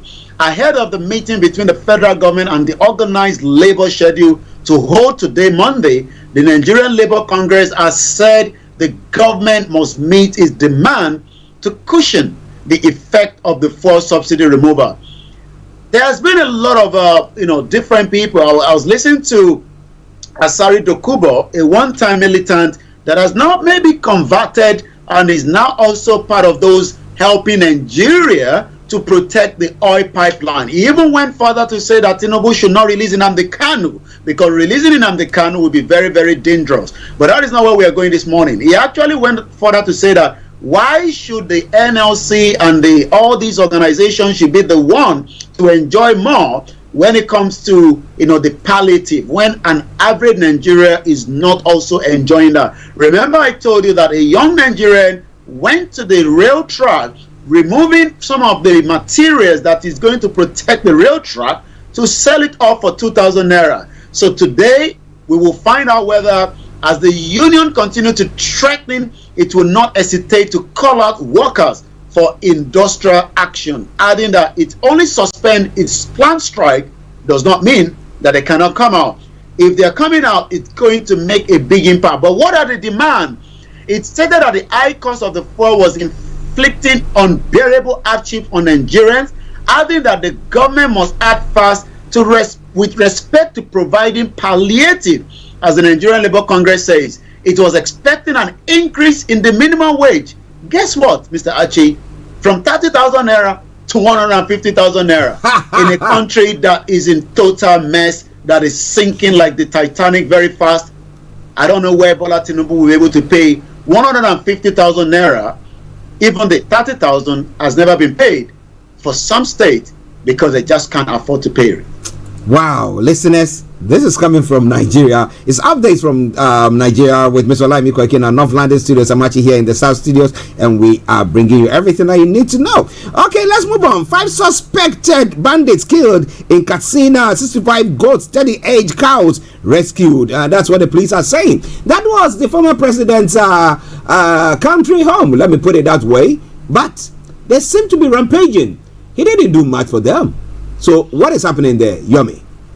Well,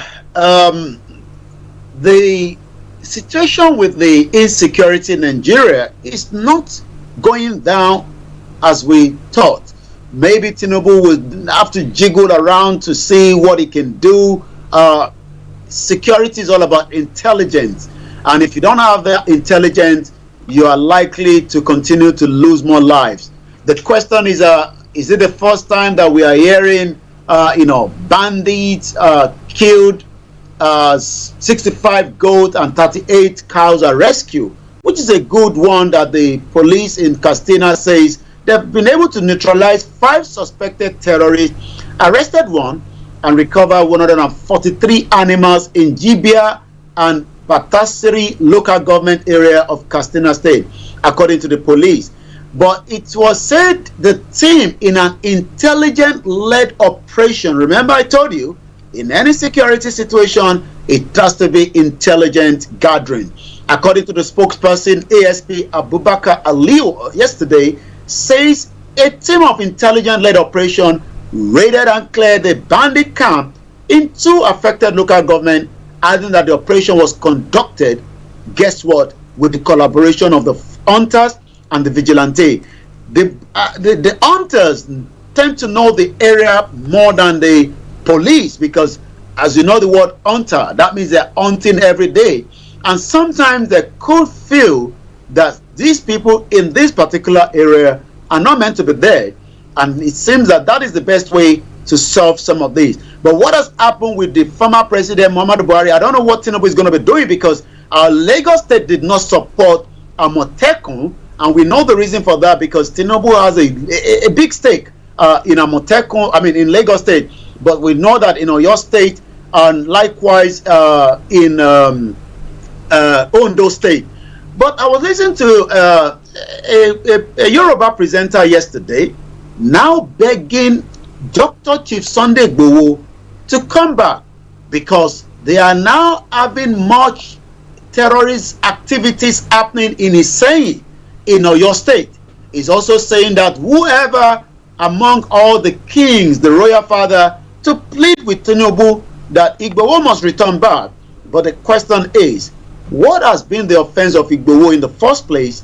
Because what he was fighting for, I remember in January 21st, precisely, if I can remember, 2021, I was in Nigeria when we went to Igogon after Chief gave a 7-day ultimatum to a man that has become the big don of terrorism, kidnapping.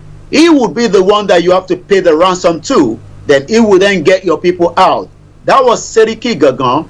He has eventually vanquished away from Igogon, but again, they've moved to other territory within the Yoruba land where operation continue. So we give kudos to the police, the vigilante, and the hunters in Katsina for at least getting back almost 148 animals and people as well. Starr Radio UK, the finest African and Caribbean radio station in London. Well, listeners, it's gone 11:27, and we're bringing you updates from Nigeria. Miss Olayomi in our North London studios. I'm actually here in the South studio. Adejoke, it's a good job there. Good morning to you. I hope you are doing very, very well. And all our listeners, those of you in the UAE, I salute you. I salute you. I hope you are all doing good. And the Americans as well. And the Chinese and the Australians. Yes, wherever you are listening to us from, we salute each and every one of you. Now, how Nigeria's ex-minister Ngige squandered public funds on trip to Geneva for 2023 Labour Conference with a large delegation after leaving office arrived on last day of event.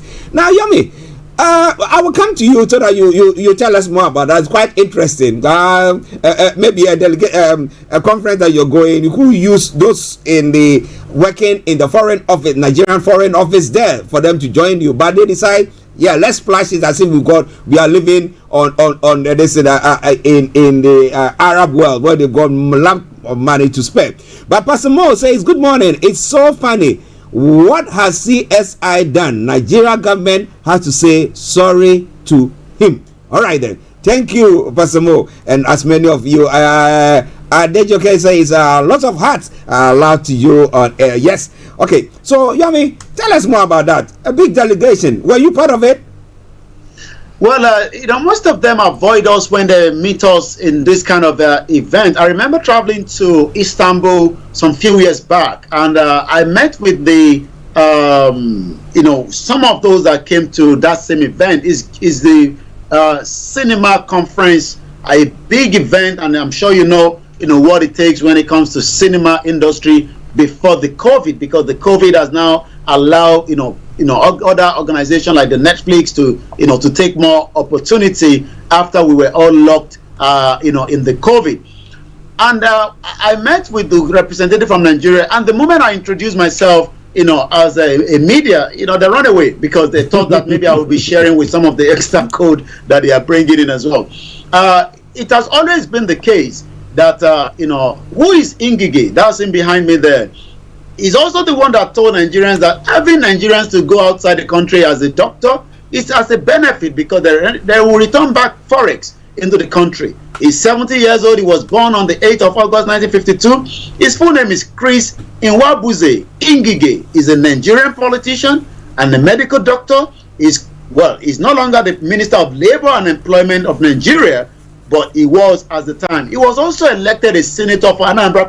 So you can see the track record. They never leave. They're always there. And at 70, life begins, they say. But why would he travel to a trip knowing fully well maybe it's a trip that has been planned, maybe it will be a continuity for the new government? But according to Sarah Reporter, learned on Sunday that the former minister trip along with the delegation that traveled with him ended up as absolute waste of public fund. Dr. Chris Ngige attended the 2023 International Labour Conference on the last day with a large delegation, ended up doing nothing as he had left office as the Minister of Labour and Employment. According to Sarah Reporter, learned that the former minister trip along with the delegation that traveled with him ended up as absolute waste of public fund. Further going, Ngige was the former President Muhammadu Buhari's minister whose tenure ended on the May 29. Ngige was named a minister by Buhari on the 2015 and he ended reappointment in 2019. But despite having left office in May, Ngige chose to attend the 11th International Labour Conference in Geneva, Switzerland. And I'm sure you know what Switzerland stands for. Very expensive. That means you'll be staying not in a cheap hotel. That means that the public fund that we are talking about continue to be a wastage in the hands of this politician that care less to the average Nigerian. Well, that meeting or that conference that they attended, how has it benefited Nigerians as a whole? I want you to tell us on the platform. Maybe using some way, somehow, that has helped you some way, somehow. He went the last day. Is it that they didn't get a visa or what? And then with a large entourage, my goodness. Well. And they're going to be earning ex gratia as well, money for the pocket. What about that? Interesting. But this is all coming away from Starr Radio UK. Updates from Nigeria. We'll go to Yomi for the rest of the story that's making the rounds. Over to you, sir. The next story is a little bit touching. We might not be able to show the image, but we're just going to reference and talk about it. That shows the negligence of children in Nigeria. A 7-year-old domestic help fed once daily, brutalized by the Nigerian housewife for failing to clean utensils, develops now a kidney enlargement and other complications. You heard it very well. He was just only a 7 years old. A 7-year-old girl, Adamawa State, Angela David, who was brutalized by a housewife, Maria Mohammed, for failing to carry. How can a 7-year-old be told to carry out domestic chores, has been diagnosed with now a kidney enlargement?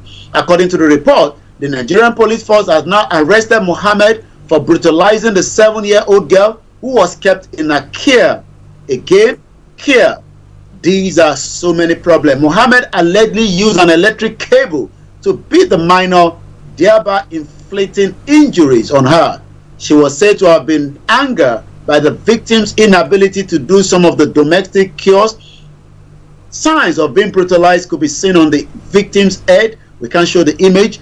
Down to her neck and knees at the time of the report. Previous report on the matter, the victim was taken to Bakari Bowl Clinic Shagari, low cost in Yola, South local government area, but later moved to a specialist hospital. We hope that she will be recovered as quickly as possible. But when we are not talking about a kidney damage, that is a very serious situation. That is in Nigeria that so many Nigerians ask the question, health-wise, the atrocity, slave trade, all this is now going on in the country. So I'm going to go again into the health, and let's see.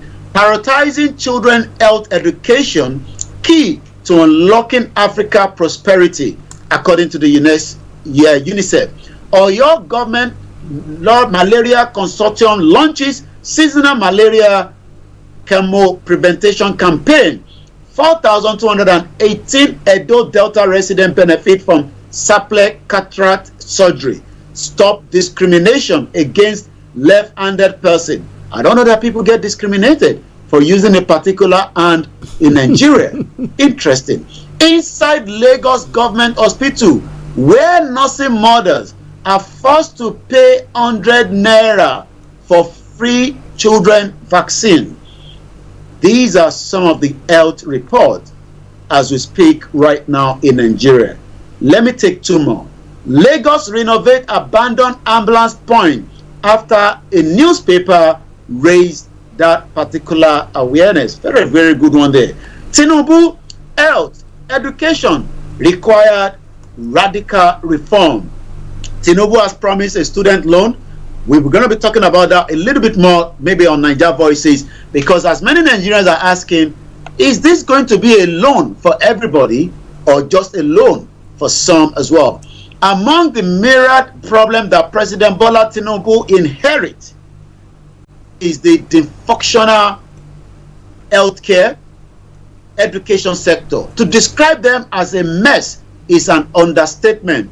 Although his inaugural speech was silent on these two critical sectors, his manifesto set out an ambitious desire to transform the education sector, reform the healthcare delivery system, and guarantee access to health services to all its citizens.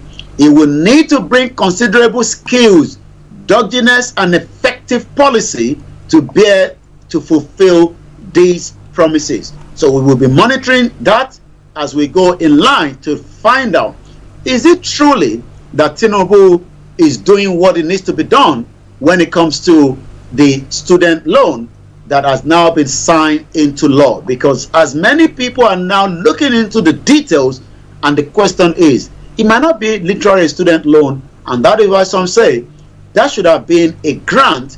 We know that the UK government have all kind of different grants, even up to the point of the COVID. Grants were given and so many businesses and individuals were supported. But we have to wait and see what is going to happen. I'm going to move swiftly to the social media to see what is trending this morning. Once again, this is still the finest African and Caribbean radio station in London at 11:37 this morning. And let's see what is actually trending on the social media network this morning.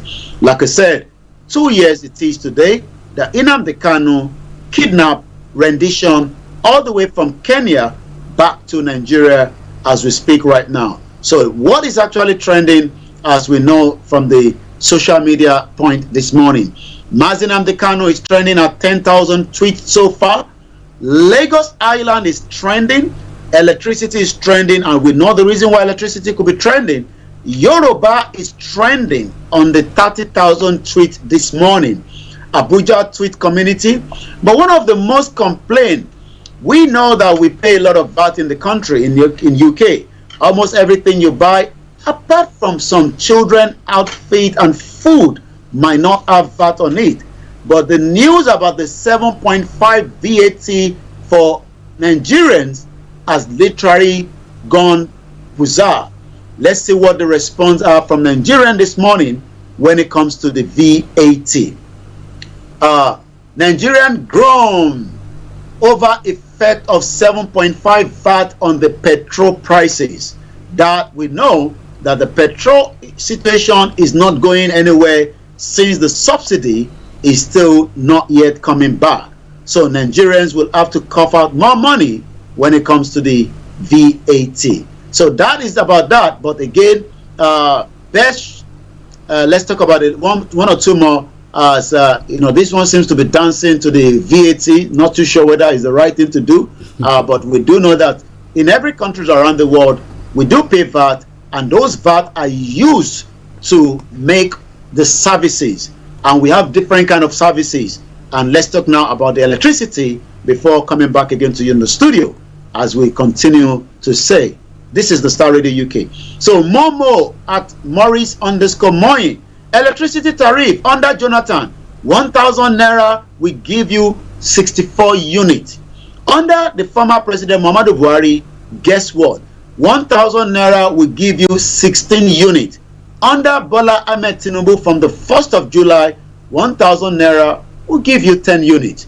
Nigerians need to brace up for tougher times as electricity tariff is set to increase by 40% in the coming days, a development which may eventually end all forms of energy subsidy in the country. I will come back again to you, Mr. Archie.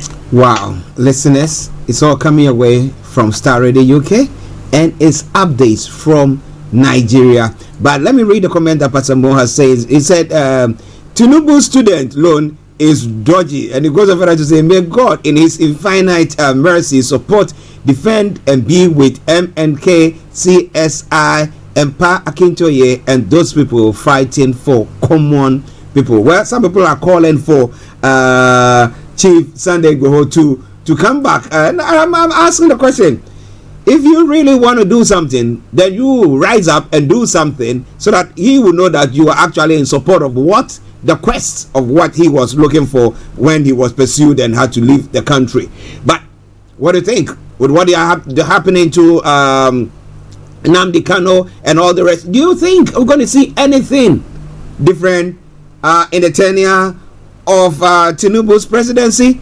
But let us keep fingers crossed and see. He's coming out with lots of change and a lot of stuff. Now, interestingly, when it comes to this 7-year-old who has been, malnourished and been maltreated, for her to have a kidney problem, I think that this woman, Mariam Mohammed, should be brought to justice. I hope that the right department sees to address that issue. It is not on 7-year-old. My 7-year-old, when they were they wouldn't do anything. You tell them to do one, they want to do other. So can you just imagine a little? But again, it's the poverty that the family of that 7-year-old find themselves in. That's why they've given this child out to go and do that work so that they can earn something or the child can get something to eat. But how do you see that particular trend in Nigeria where they bring little ones like that? They are underage. They should be going to school.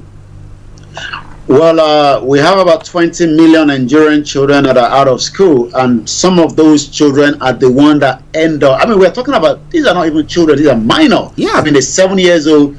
You hardly tell a 7 years old to even do anything. Sometimes some of them wants to even come to the kitchen, which is not even safe environment. Yeah. So now putting the 7 years old to be cleaning and doing such, and if she is not doing that, she end up being beaten by the electric cables.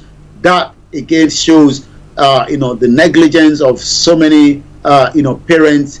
We talked about Father's Day, and I said there's nothing called Father's Day in Nigeria, maybe for the elite, but for the 130 million Nigerians that are in abject poverty, there's nothing called Father's Day. And this discrimination pertaining to left-handed people, are these people, the community, are they for real? We have Bill Clinton, he was left-handed. We have Obama, who is left-handed as well. She lives in Canada, and I just caught up on her because of the time zone. I woke up about 5 o'clock, and she was live streaming, having the haircut of her son. She was left-handed. I didn't look at it from that point until right now when I saw this news, and she was saying that she was just trying to save a bit of $40 that would have been used to barb the hair. Yeah. And I think she was doing very well. I gave her 10 out of 10. Ah, good. But former President Bill Clinton and Obama, they are all left-handed, So I think some of the people, problem, according to that report. It's not only in Nigeria. In Ghana, they were doing that. You go to school. I remember my younger brother, the one who comes after me, Alfred. That would go to school and he would beat him because he's using his left hand to write. But when he's playing football, I will be using his left feet too. So it's all crazy when those beliefs that we need to get out of it, because it's not helped us in any way, shape, or form. But what do we know? Well, listeners, Starr Radio UK. Now, anything on the social media before we bring the update to a close? Yomi. Well, it's all about the electricity. It's all about the fuel subsidy, and as we say, the tough time is still ahead. But we hope that Bola Tinubu, president, will be able to put in measures to relieve as many Nigerians, not just those that are workers, because it seems that the NLC is more concerned about the workers. But like I said, there are so many other Nigerians that will need a lot of support and I hope some of the governors in the 36 states, as they promised the president, will be making as much as availability to support so many people. Okay, Yomi. Let me say thank you very much for another brilliant update from Nigeria. We'll catch up later. Thank you so much. Have a very good morning. Good morning to you too. All right then, listeners, that has been Mr. Olayomi Koiki bringing you updates from Nigeria. It is Starr Radio UK. Well. We're going to take a quick commercial break and I'll bring you my favorite tune from Janet. Really, Demi? Well, some are calling for Chisande Bo to come back and come and help them to fight the quest. For all these nonsense that is going on in Nigeria. But, well, if the federal government doesn't give him that freedom to be able to come into the country, he wouldn't come in. I wouldn't advise for him to do so because himself and Professor and all, if they make any move, all that they would do is just to arrest them. Look at what is happening to Masi Nnamdi Kano, who has been incarcerated, and today is 2 years exactly when he was kidnapped and rendition to Nigeria. Well, so I don't think it's advisable. But if you want to actually celebrate that, let people know that there's lots happening on that front, then you know what to do. But let's take this commercial break and I will bring you the music Orila Demi by Janet. Stay tuned. Hi, I'm Ada Williams and I'm an NHS pharmacist. Don't get caught out by COVID this summer. If you have only had one COVID-19 vaccination or haven't had one at all, you can still get your free vaccine until the 30th of June. Book your vaccine through the NHS app, online at nhs.uk/COVID vaccination or call 119 for free.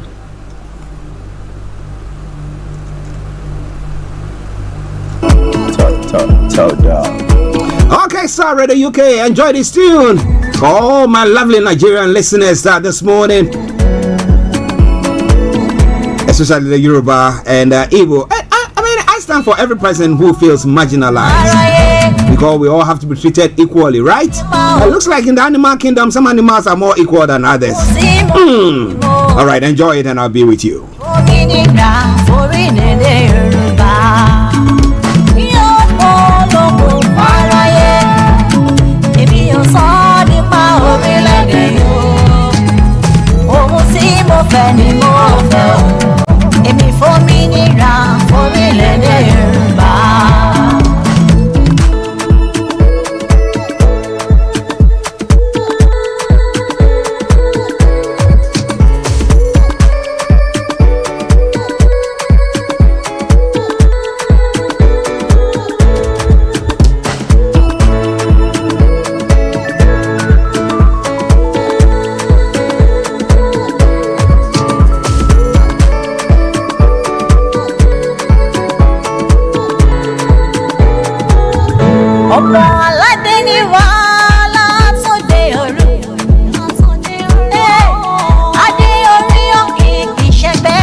jọ̀wọ́ jẹ́ rí ara rẹ̀. Èmi ò polongo fáráyé, èmi ò sọ nípa orílẹ̀-èdè yóò sọ́wọ́rọ̀ yìí. Ohun tí mo fẹ́ ni mo fẹ́, èmi fòmìnira fórílẹ̀-èdè Yorùbá. Èmi ò polongo fáráyé, èmi ò polongo orílẹ̀-èdè mi. Ìbá mi sọ̀rọ̀ ìtùnú sílẹ̀ Yorùbá yìí. Mo fẹ́ o. Àní ọmọlẹ́dẹ̀ jẹun bí irọ́. Ọmọ olówó wáyé ṣàgbé. Ọmọ aláṣọ wáyé wá kísà. Ọmọ alágbẹ̀dọ̀ àìsàn náà rẹ̀. Òun yí pa wá bí ẹni pẹ̀rọ. Wọ́n yí tún wọn tàbẹ́ ní ìtúṣe. Ọlọ́run kojú wọlé lásán yàn. Jẹ̀dí sí gbẹ̀mí àwọn aláìṣẹ̀. Àwọn ọmọ rẹ̀ máa kéré rà.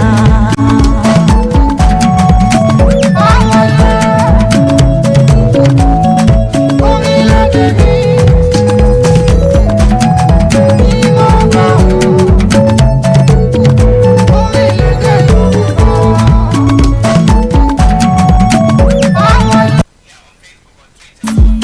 Èmi ò polongo fáráyé, èmi ò sọ nípa orílẹ̀-èdè mi. Ohun tí mo fẹ́ ni mo fẹ́, èmi fòmìnira fórílẹ̀-èdè Yorùbá. Èmi ò polongo fáráyé, èmi ò sọ nípa orílẹ̀-èdè yóò. Ohun tí mo fẹ́ ni mo fẹ́, èmi fòmìnira fórílẹ̀-èdè Yorùbá. Ọlọ́run dìde jọ̀wọ́ má ṣe wòran mọ́. Ìyà ìsọ̀kẹ́ kò pọ̀ jù lórílẹ̀-èdè. Ṣé bí wọ́n ló gbé àwọn ebèrú dìjà? Bàbá mi dìde jọ̀wọ́ jẹ́ rí ara rẹ̀. Èmi ò polongo fáráyé, èmi ò sọ nípa orílẹ̀-èdè yóò sọ́wọ́rọ̀ yìí. Ohun tí mo fẹ́ ni mo fẹ́. This is Starr Radio, UK. Orílẹ̀-èdè Yorùbá. Èmi ò polongo fáráyé, èmi ò polongo orílẹ̀-èdè mi. Ìbá mi sọ̀rọ̀ ìtùnú sílẹ̀ Yorùbá yìí. Hi, I'm Ada Williams and I'm an NHS pharmacist. Don't get caught out by COVID this summer. If you have only had one COVID-19 vaccination or haven't had one at all, you can still get your free vaccine until the 30th of June. Book your vaccine through the NHS app online at nhs.uk/COVID vaccination or call 119 for free. Hi everyone, it's your girl BB Clement, the author of How to Go from Employee to Entrepreneur and the host of your weekly business show, BB Means Business, the show where we discuss everything you ever wanted to know about business but you were afraid to ask. How do I start my business? How do I raise the finance? How do I grow my business? Where am I going to find my customers? Join me every Tuesday at 1:30 p.m. on Starr Radio UK to get all the information and tips that you need to become a successful entrepreneur and become financially free. Remember, don't let life dictate to you. Rather, put your signature on life. Hi guys, this is your friend Uruj from SendWave. SendWave is a money transfer app that is used by people all over the world to send money to their loved ones in Africa. With SendWave, you can send money to Ghana, Nigeria, Kenya, Uganda, and Tanzania. And the best part is, SendWave is absolutely commission free. Our exchange rates are excellent. You can see for yourself by checking them out on our website. So how do you use SendWave? SendWave is an app that you can download onto your phone from the App Store or Google Play Store. The app is free to download. After downloading it, just open the app and enter your name, email, and phone number. That's it, you're good to go. Make sure you use the promo code SR, S for Star, R for Radio. This promo code will give you £5 free credit to send to Africa on your first transaction. Your money will be delivered to your recipient within seconds. Feel free to call me on 0749 7377 647 at any time. I'll be happy to tell you all about SendWave and help you in any way I can. Remember to use the promo code SR for £5 free credit. Vedasse.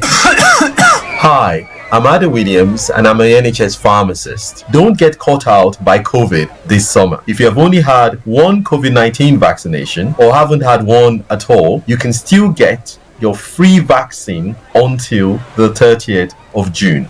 Book your vaccine through the NHS app, online at nhs.uk/COVID vaccination or call 119 for free.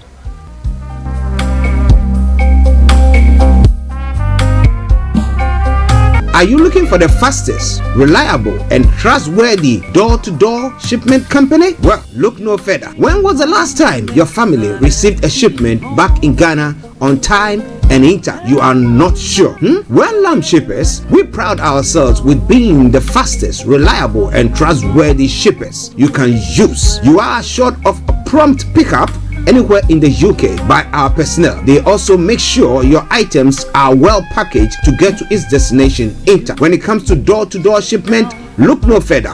Well, Lamb Shippers, contact us on 07939009321 or 07498911820. Or you can visit our website www.welllamp.co.uk. You can also drop us a mail, info@welllamp@gmail.com. Well Lamp Shippers, fast, reliable, and trustworthy.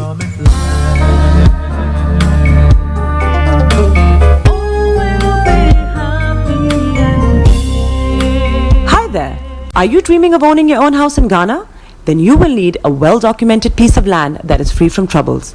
I highly recommend My Africa Property for any size of land that you will need.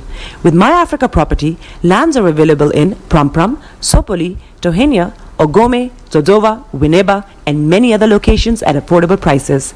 These locations are about an hour away from the airport, only 35 minutes from the motorway, 10 minutes drive from Central University College, 10 minutes drive to the beach, and close to Prampram Senior High School and Ghana Men's Soccer Center of Excellence. For more details, visit our website www.myafricaproperty.com or call our UK office on 0208 123 2523. For our US and Canada offices, call us on +1 585 184 994145.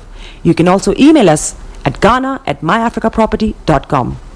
Tune in to On Point here on Star Radio UK with Empress Regina every Monday at 5 p.m. GMT. Looking forward to your company.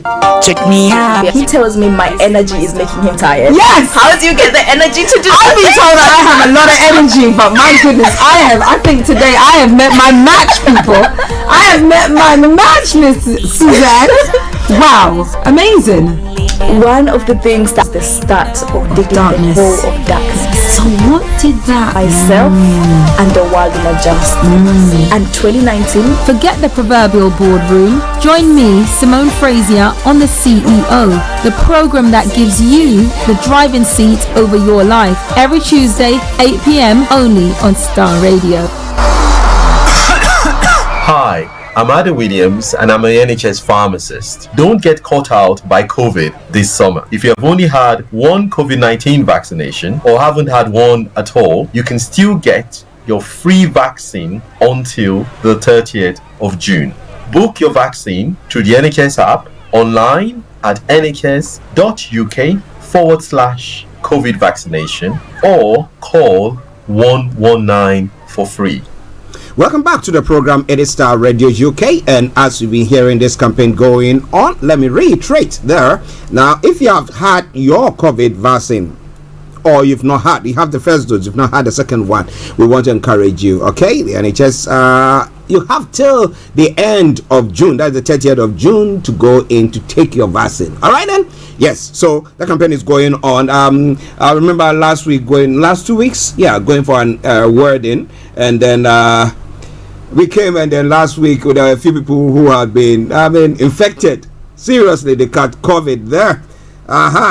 But if you have taken your vaccine, then you know that you don't have no worries. It's not like you won't have it, but it wouldn't have much impact on you. I know a couple of people who had it severely because they've not had their vaccine. So we want to encourage each and every one of you to do so. By the Starr Radio UK, just gone towards what, 12 o'clock now. So now let me open the lines. If you want to jump in or hop in to share your take with us, it's 0208-133-2257 or 58, 0208-133-2257 or 58.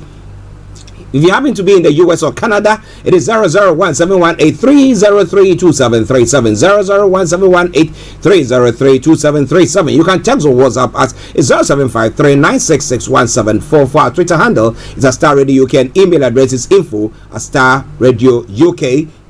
All right then. So now let's crack on. Let's move on to some of the other stories making the rounds this morning. As I did say earlier on, exactly at 12:30, I'll be taking you to Cyprus where we have our own HRH Linda Palian who will be bringing you Career 101. What about that? Well, so wherever you are, don't touch the dial. Continue to keep your your dial so logged on Starr Radio UK. Let me take the opportunity to say good morning to Mr. Danterbury, CEO of GL Accountancy Services, our money man. Well, last Friday he was supposed to be on air until we had that technical difficulty, and therefore he had to opt out. If there is anything of the sort.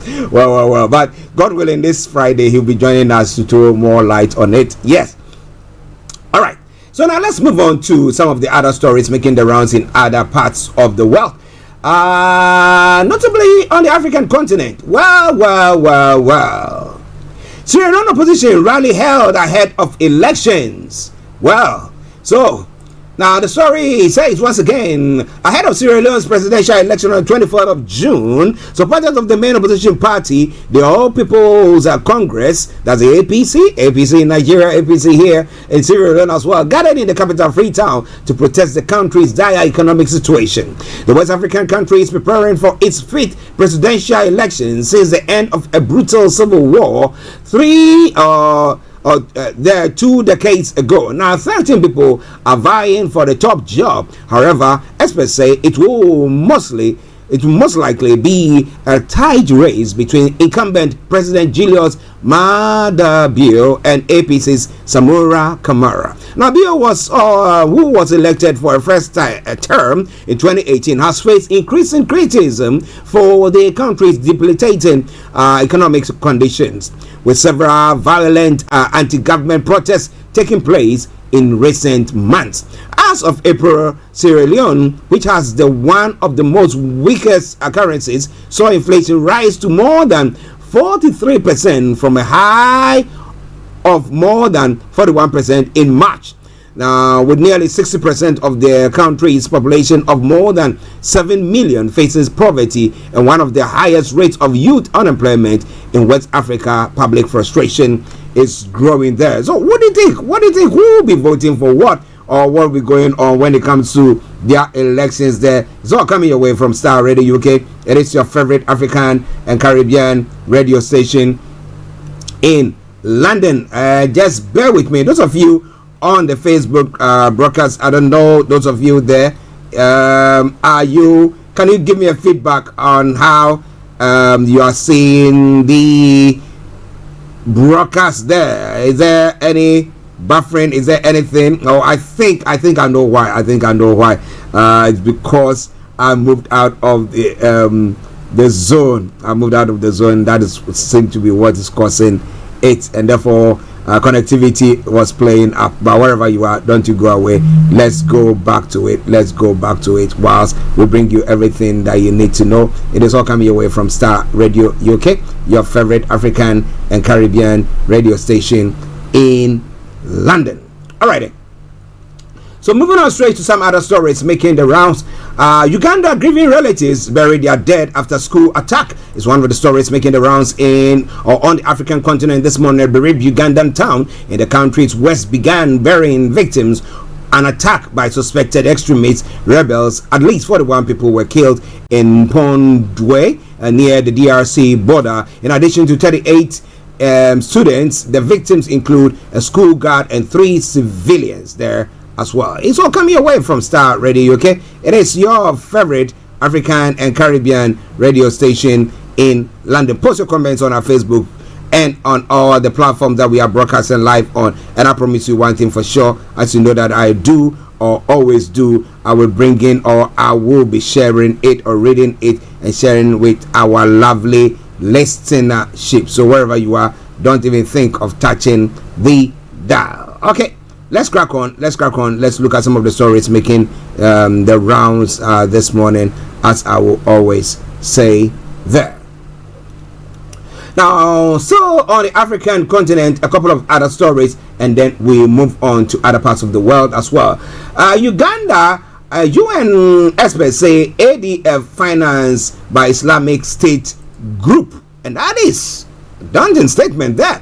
Now, a UN expert have established that the ADF rebel active in the eastern part of the DRC and accused of Friday's attack on a high school in Uganda were receiving financial support from the Islamic State or the ISIS group and were seeking to expand their area of operation, according to a report consulted. A report that consulted one of our reporters from that part of the world. Now, one of the many armed groups scoring the eastern DRC said the ADF Allied Democratic Forces are among the deadliest, accused of killing thousands of civilians. Originally Ugandan rebels, mostly Muslim, who have been present in the DRC since 1990s, they pledged allegiance in 2019 to the ISIS, which claims responsibility for some of their actions and present them as its Central African province. That's the Ice Cup. That's the first time of me hearing that terminology there, the Ice Cup. Now, so what do you think is happening there? What do you think is happening there as well? It's quite an interesting one from there, but it's all coming your way from Starr Radio UK. Share your take with us, and I promise you one thing for sure, I'm gonna read that as well. Well, in its latest report due to be released this week, the UN panel of experts on DRC says the EI has provided financial support to the ADF since at least 2019 through a complex financial system involving individuals in several countries on the continent, emanating from Somalia and passing through South Africa, Kenya, and Uganda. That is a scathing remark from the UN, and I hope that the authorities there will see to due diligence and make sure that such funds are stopped from getting its way into their hands for such ill to be perpetrated on citizens.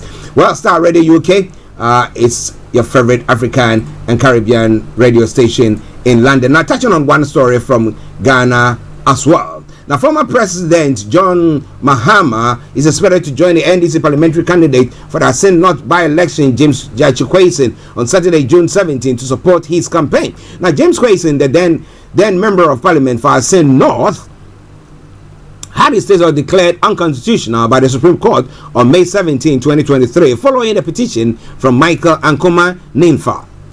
The by-election is scheduled for the 27th of June 2023. The former president has termed his campaign in the area as justice and development for the people of Assin North constituency. This MPP administration, in a quote he said, has gone to indecent lengths to rob the people of Assin North of parliamentary representation.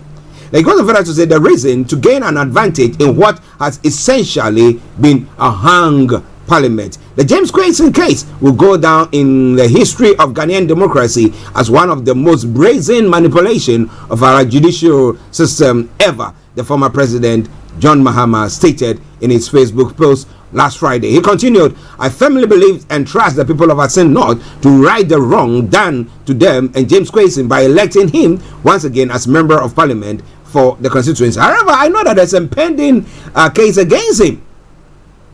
But what do you think about all that? This is all coming away from Starr Radio UK. It is your favorite African and Caribbean radio station in London. Bringing the time now to 9 minutes past the top of the hour. And it is now time for us to go to other parts of the world to look at some of the other stories making the round. But that will be after this short commercial break. Stay tuned and don't touch the dial. Hi. I'm Ada Williams and I'm an NHS pharmacist. Don't get caught out by COVID this summer. If you have only had one COVID-19 vaccination or haven't had one at all, you can still get your free vaccine until the 30th of June. Book your vaccine through the NHS app, online at nhs.uk/COVID vaccination, or call 119 for free.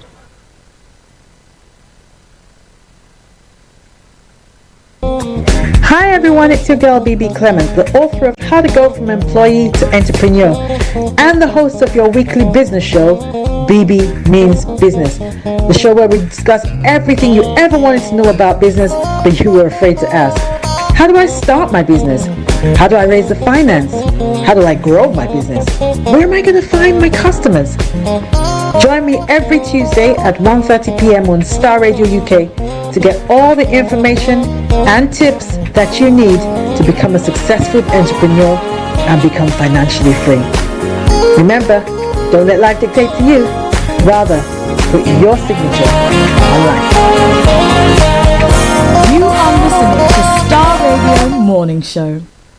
Welcome back to the program. It is Starr Radio UK. It is your favorite African and Caribbean radio station in London, bringing the time down to 11 minutes after the top of the hour. That's 11 minutes past 12. And as I did announce earlier on, the lines are open. You can hop in and share your take with us. But remember, this afternoon exactly at 12:30, we'll be going to Cyprus, where our own HRH Linda Palian is to bring you Career 101. So stay tuned. Don't you go away. Now, in other parts of the world as well, let's quickly go on. Well, the longer waited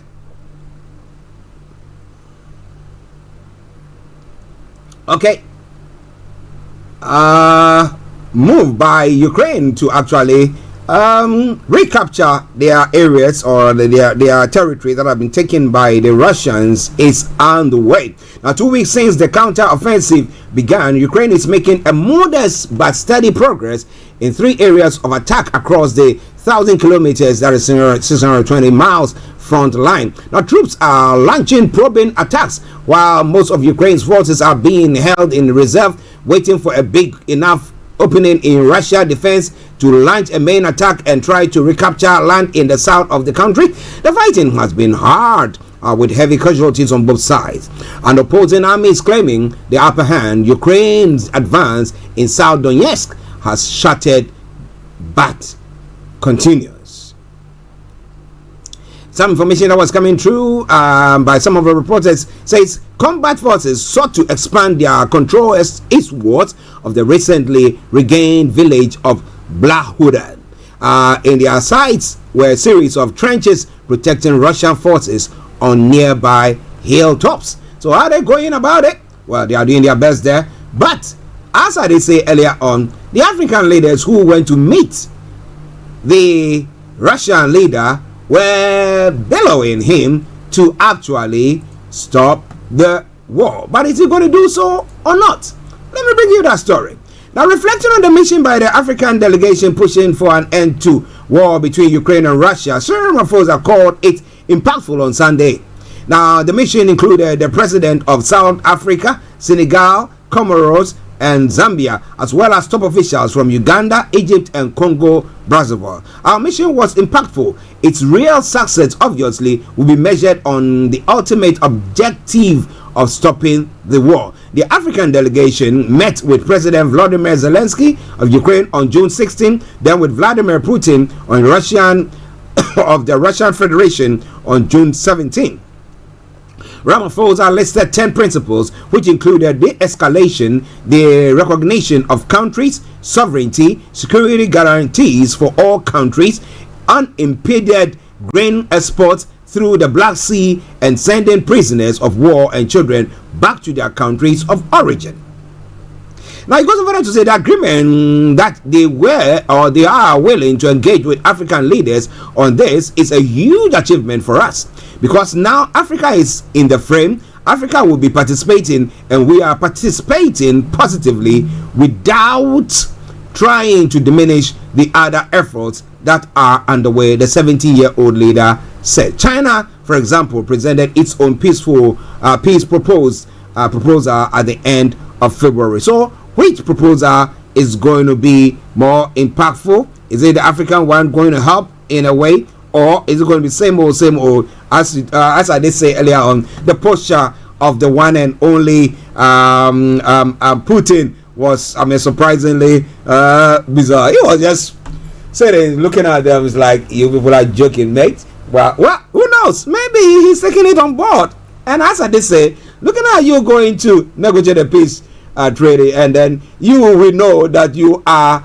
desperate because you need some food and all these grains that are supposed to be shipped to, I mean, impoverished African countries for them to have something for their own citizens. That's why you are coming there. So would I even hearken to you? But who knows? Who knows? Who knows? It's all coming away from Starr Radio UK. It is your favorite African and Caribbean radio station in London. But let's move on to some of the other stories making the rounds this morning as well. Well, information coming through shows that a Greece boat, a disaster, was doubtful pertaining to the statement that has been made. The BBC has obtained evidence casting doubt on the Greek Coast Guard account of Wednesday's migrant shipwreck, in which hundreds are feared to have died. Now, analysis of the movement of the other ships in the area suggests that the overcrowded fishing vessel was not moving for at least 7 hours before it capsized.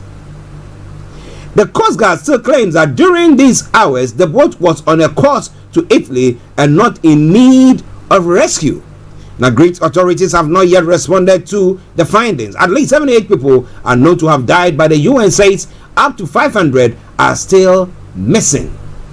The UN had called for an investigation into Greece's handling of the disaster amid claims more action should have been taken earlier to initiate a full-scale rescue attempt. But what is being done to stop this boat from actually embarking on this journey in the first place? That is the question that most people are trying to ask.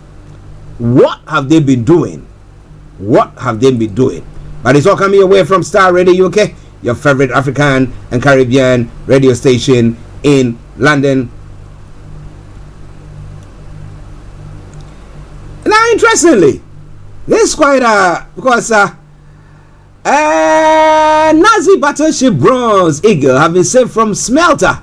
Ooh, the future of a Bronze Eagle, which was once adorned the Nazi battleship Admiral Graf Spee, remains uncertain after plans to melt it down were scrapped. Now, treasure hunters raised the Eagle in 2006 off the coast of Uruguay, where the Graf Spee had been scuttled in 1939 to stop it falling into enemy's hand. A court ruled last year that it belonged to the Uruguayan state in whose waters it was found. The country's president had proposed turning it into a sculpture of a dove. The President Luis Lacalle Pou had announced the plan to melt down the Bronze Eagle, which weighs 350 kg or 770 pounds, and then the Eagle, which was a wingspan, which has a wingspan of 2.8 meters or 9.2 feet, and in 2 meters high, clutches a large swastika. Now, it had been lying on the bottom of the river Plate since 1939, when the captain of the Admiral Graf Spee had scuttled her soon after the first major naval battle of the Second World War. He feared the ship could reveal valuable German secrets if seized by the British. The Graf Spee had been a great threat to the Allied forces in World War II, having sunk 8 merchant ships between the outbreak of war, September 1939, and the end of that year. It is all coming away from Starr Radio UK. Ooh, why didn't they smelter it? And well, let's see. But what's been ruled that is for the Uruguayans. What can they make out of it? Maybe they were exhibiting for people to go around to go and see. But it's all coming away from Starr Radio UK, your favorite African and Caribbean radio station in London. One other story, and then I'll bring you straight to the UK. Look at one story, and then we'll call it the first part a close, and then we'll take you straight to Cyprus, where HRH Linda Palian will join us from. The jailed Russian opposition leader Alexei Navalny is facing a new trial on charges of extremism that could keep him in prison for decades. Now, Mr. Navalny is already serving a 9-year sentence for parole violation, fraud, and contempt of court. Now, he and his supporters insist his arrest and imprisonment in 2021 was politically motivated. The latest trial will begin on Monday in the penal colony where he is being held 250 kilometers east of Moscow. Now, Mr. Navalny is facing multiple charges, including creating an extremist network and financing extremist activity. Now, he has said that could extend his could extend his prison term by up to 30 years. My goodness. 47-year-old has long been the most prominent face of Russian opposition to President Vladimir Putin and has exposed corruption at the very heart of Russian power for more than a decade. But well, you know what? They get you down there and they do all sorts. But it's all coming your way from Starr Radio UK, your favorite African and Caribbean radio station in London. A couple of stories from here. Now, average 2-year mortgage, average 2-year fixed mortgage now above 6%. A typical 2-year fixed mortgage deal has an interest rate of more than 6% for the first time since December. Now, mortgage lenders have been putting up rates and pulling deals at a rapid rate in recent weeks, driving up costs of homeowners seeking new deals. Now, recent high inflation and strong pay growth figures means interest rates are now expected to rise by more than expected, pushing up borrowing costs. Now, Rishi Sunak has appeared to rule out any extra support for homeowners. And somebody will say, Now, on Monday, the Prime Minister said that his priority was to have inflation by the end of the year. I know the anxiety people would leave about the mortgage rates. That is why the first priority I set out at the beginning of the year was to have inflation, because that is the best and most important way that we can keep costs and interest rates down for people. On Monday, the average rate for a 2-year fixed rate mortgage stood at 6.01 according to the Financial Information Service Money Facts. The interest rate on mortgages soared by 6.65% after last autumn's mini budget before calming slightly, but rates have climbed sharply again recently. A typical 5-year fixed rate is now 5.67 compared with the last year's peak of 6.51%. It's all coming your way from Starr Radio UK, your favorite African and Caribbean radio station in London. Now, Labour will end new North Sea oil and gas exploration, but help communities profit from clean power projects, Sir Keir Starmer has pledged. Now, speaking in Edinburgh, and the Labour leader vowed to cut bills, create jobs, and provide energy security. He also said that a previously announced publicly owned green energy company would be based in Scotland. Sir Keir Starmer is under pressure from environmentalists that the oil industry over the scale and pace of change. The climate campaigners have criticized the party for rowing back on a pledge to invest 28 billion a year in green industries. Now, in England, planning rules which effectively ban new offshore or onshore wind farm development will be scrapped if Labour won the next election. That is what is coming from here in the UK. And then finally, Boris Johnson, Rishi Sunak refuses to say if he will vote on Partygate report. The Prime Minister Rishi Sunak has declined to say if he will vote on a report that found Boris Johnson deliberately misled MPs over lockdown parties in Number 10. A year-long inquiry from the Commons Privilege Committee said the former Prime Minister committed repeated offences with his party denials. It recommends he should have been suspended from the Commons for 90 days if he had remained an MP. Now, MPs will debate the report's finding later on Monday. After the debate, there could be a record vote or MPs could simply nod the report through if there is a vote. It is expected to pass easily. It will be a free vote for the Tory MPs, meaning party managers known as the whips will not instruct them what to do at the vote, which is expected to take place on Monday evening after a debate. Well, listen, at this point I bring the first part of the program to a close. We've got to get ourselves ready to now cross over to Cyprus, where we have our one and only HRH Linda Pallian this afternoon. But now, a quick commercial break. We come back and then we will bring you some music and then get you to Cyprus. Stay tuned and don't you go away. Hi, I'm Ada Williams and I'm an NHS pharmacist. Don't get caught out by COVID this summer. If you have only had one COVID-19 vaccination or haven't had one at all, you can still get your free vaccine until the 30th of June. Book your vaccine through the NHS app, online at nhs.uk/COVID vaccination or call 119 for free. Hi, I'm Ada Williams and I'm an NHS pharmacist. Don't get caught out by COVID this summer. If you have only had one COVID-19 vaccination or haven't had one at all, you can still get your free vaccine until the 30th of June. Book your vaccine through the NHS app, online at nhs.uk/COVID vaccination or call 119 for free.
Well, that's from the Zongo Man, and he says, what? Where is the dollar? But you want to know where the dollar is? Now, this afternoon, you have to just stay glued to your sets when we're bringing you Career 101 with HRH Linda Pallian.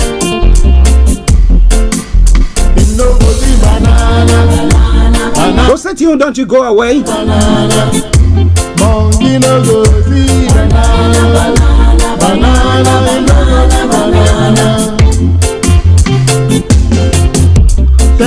But let's take this quick commercial break and then we come back. I will bring you the full version of that song in a moment after that conversation. But for now, let's go to let's take this commercial break and I'll take you to HRH Linda Pallian all the way in Cyprus, where she's all ready to fire on all cylinders. Stay tuned. Hi, I'm Ada Williams and I'm an NHS pharmacist. Don't get caught out by COVID this summer. If you have only had one COVID-19 vaccination or haven't had one at all, you can still get your free vaccine until the 30th of June.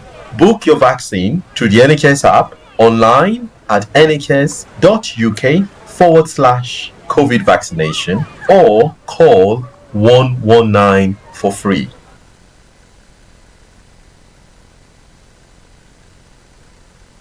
And only HRH Linda Palian all the way in Cyprus. And let me say good afternoon to you, Linda. Good afternoon. How are you? I'm doing very, very well. How are you too? Fantastic. It's been really busy, but good. That's great. Now, how has the weather been for you? Oh, well, we started summer ages ago and it's just been that. What is the temperature like there? I think we're still in 30s. Oh. 27 now. Oh, yeah, 27? Yeah, I can tell you that London, we are 29, we are enjoying. Yes. Really? Okay, fine, you win. That's good. That's all I wanted. I wanted you to admit that I've won and then we can go.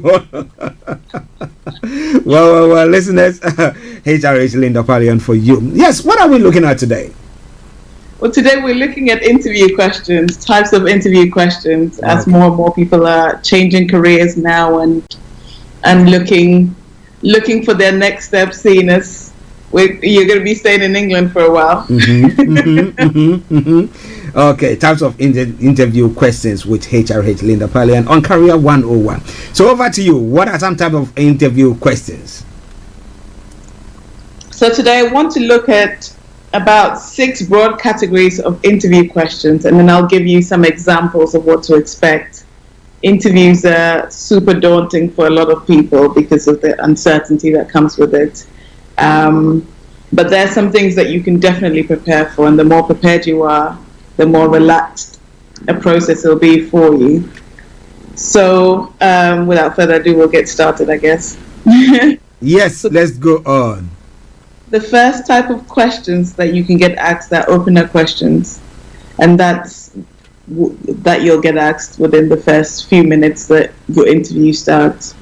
An opener question is to set the tone. It gives you an overview of how they would like the interview to go, and it's your time. It's your time to shine and express yourself, because it's a relatively easy question. Usually about you, so you're the expert on you, and you can set the tone by going in very casual and relaxed. So an example of an opener question will be, tell us a bit about yourself. That's an open question, so it's not a yes or no answer. It's fairly broad. They have your resume, your CV, your cover letter. So ideally you wouldn't go into just only saying what's in the CV and the cover letter. A lot of people do that. Oh, I studied here, I've done this job experience, but the interviewer knows all of that.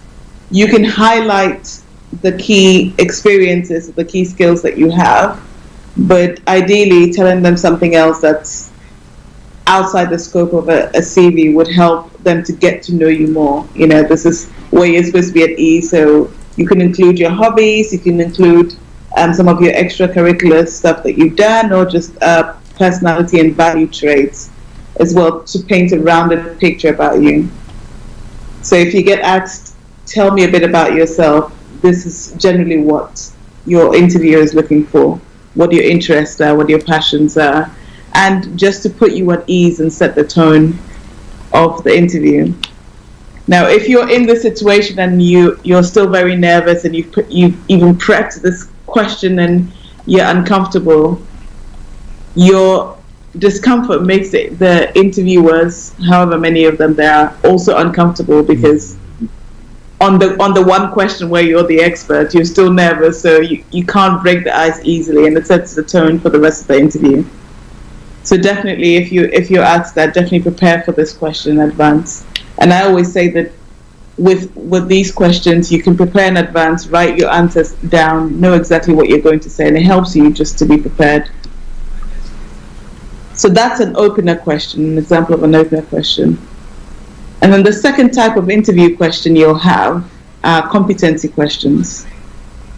And competency questions are testing your knowledge on certain skills we call competencies in the career field. And competencies are an example of that is leadership, maybe communication, team working skills. So this will be, tell me an example of a time when you successfully worked within a team, for example. That's a competency question.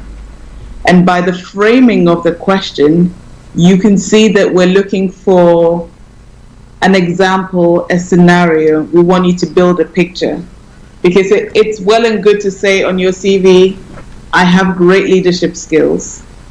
But an example is even better. So in your interview, regardless of what job you're going for, you will be asked at least one competency question.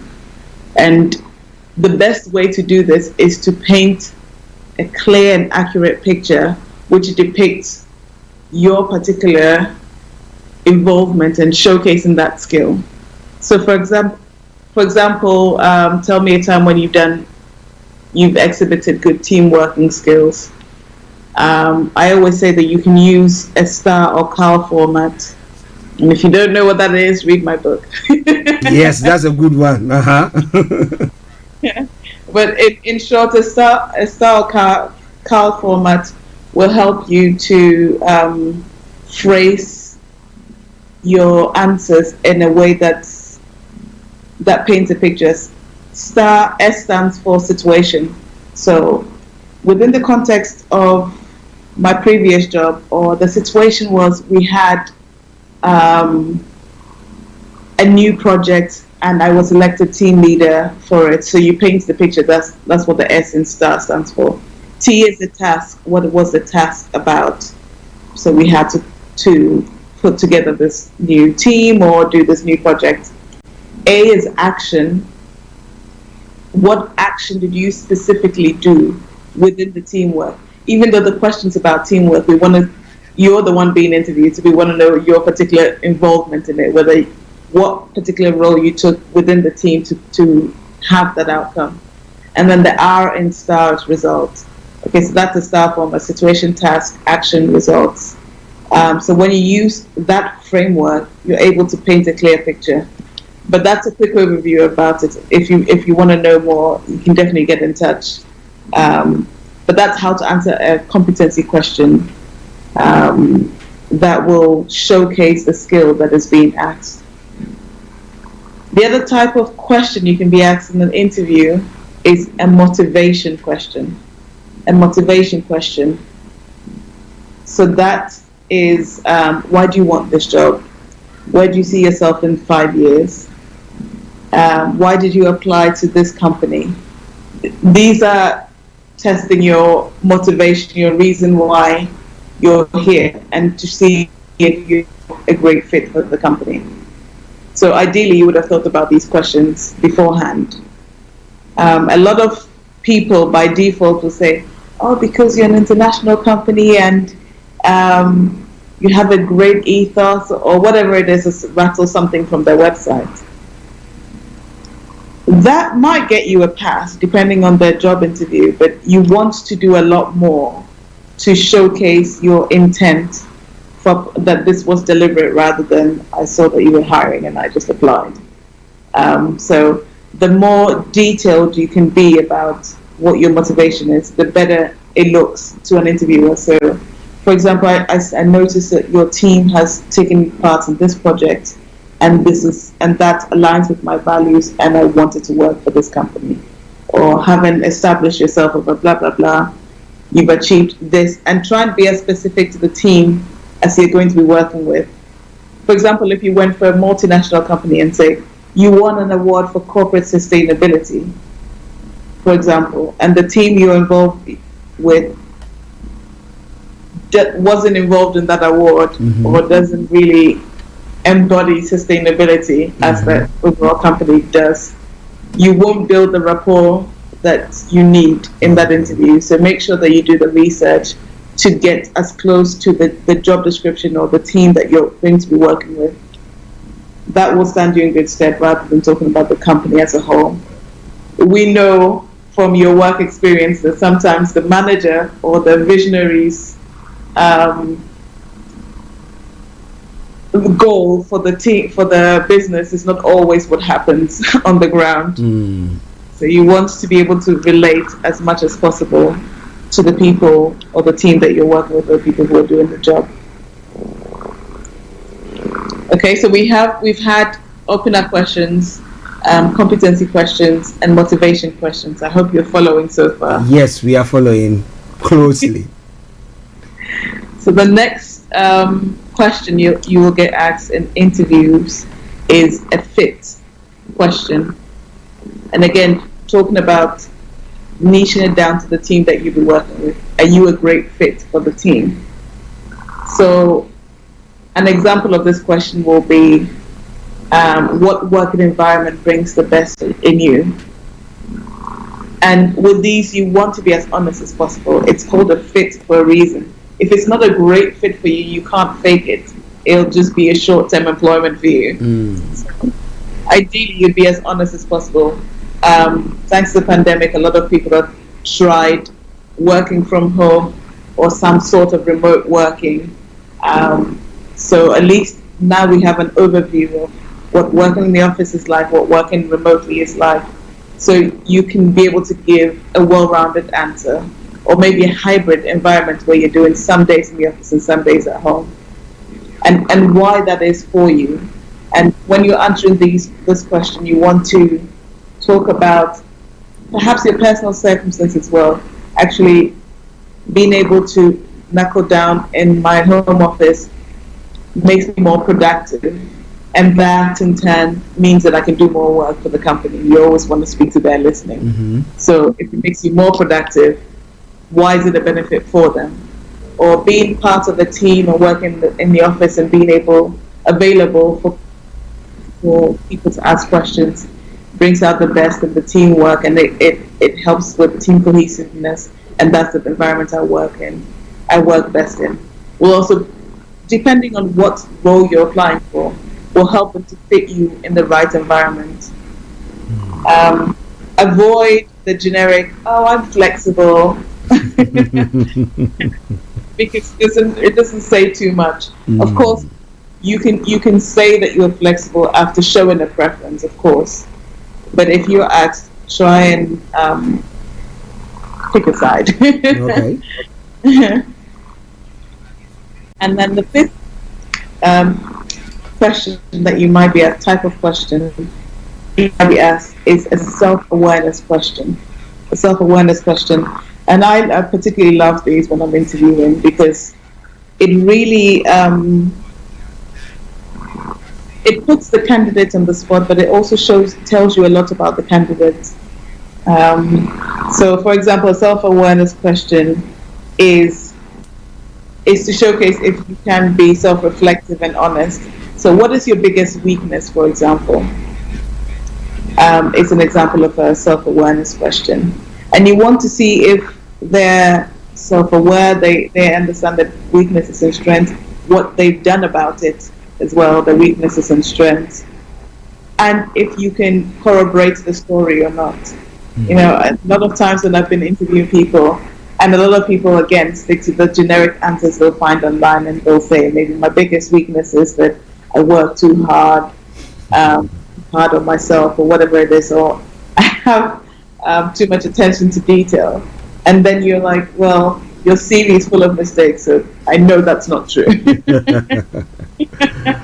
Or you haven't even answered the question properly, so that attention to detail isn't true. You really want to be honest, but in a way that doesn't harm your chances of getting that particular position. And if it does, then it probably isn't the right position for you. Okay. That a lot of creatives will say, I like to get everything perfect, and that's usually true of creatives.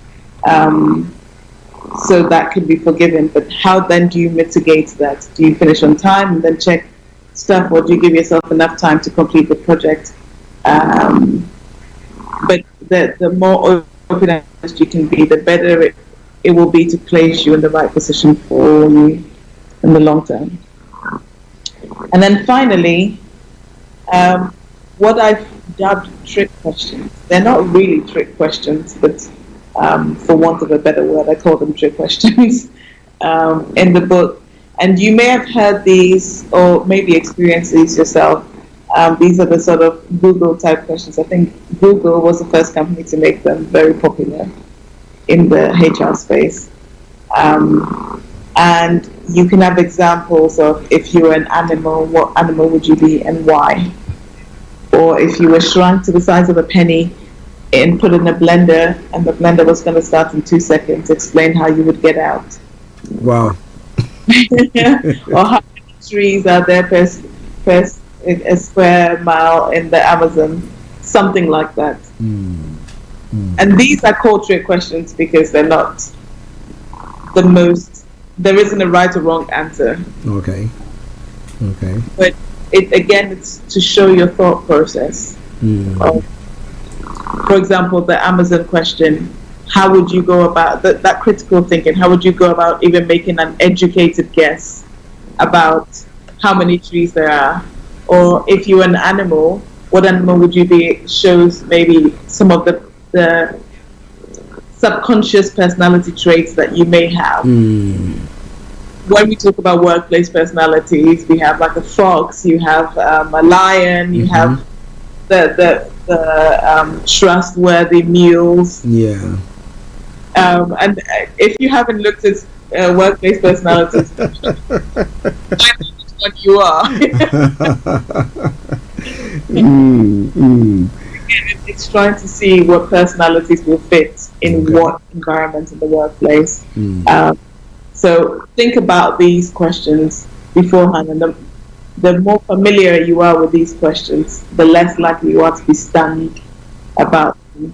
I always use myself for example. I think one of my interview questions straight after graduation, I got asked if I was a flavor of a crisp, what flavor would I be? And I had no idea about this stuff at the time. I feel like I said salt and sugar.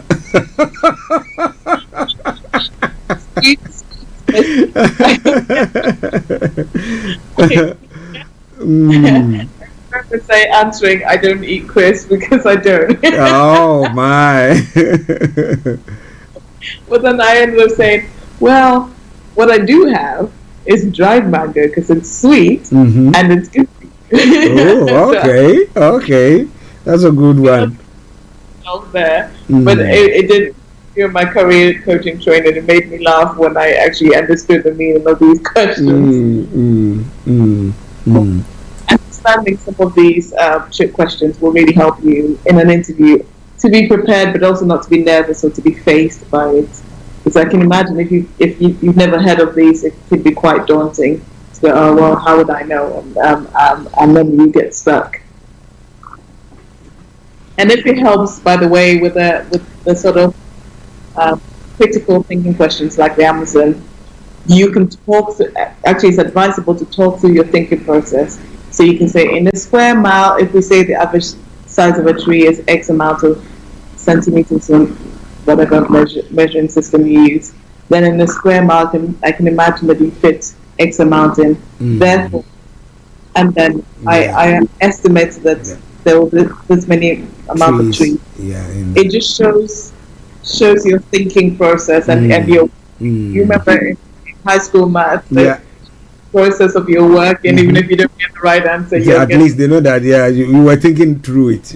Exactly. So that would be another way to do it, even if the answer is completely far off. It will show how you thought about it. Okay.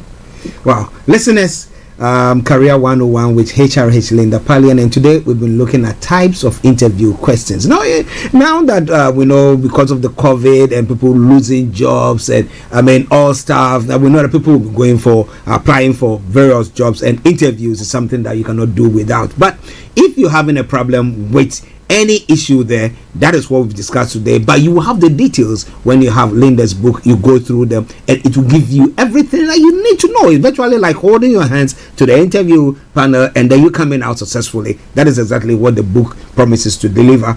So it is not only peculiar to the UK, across the globe, wherever you go and you're supposed to be in an interview, these are skills that you will need on that floor.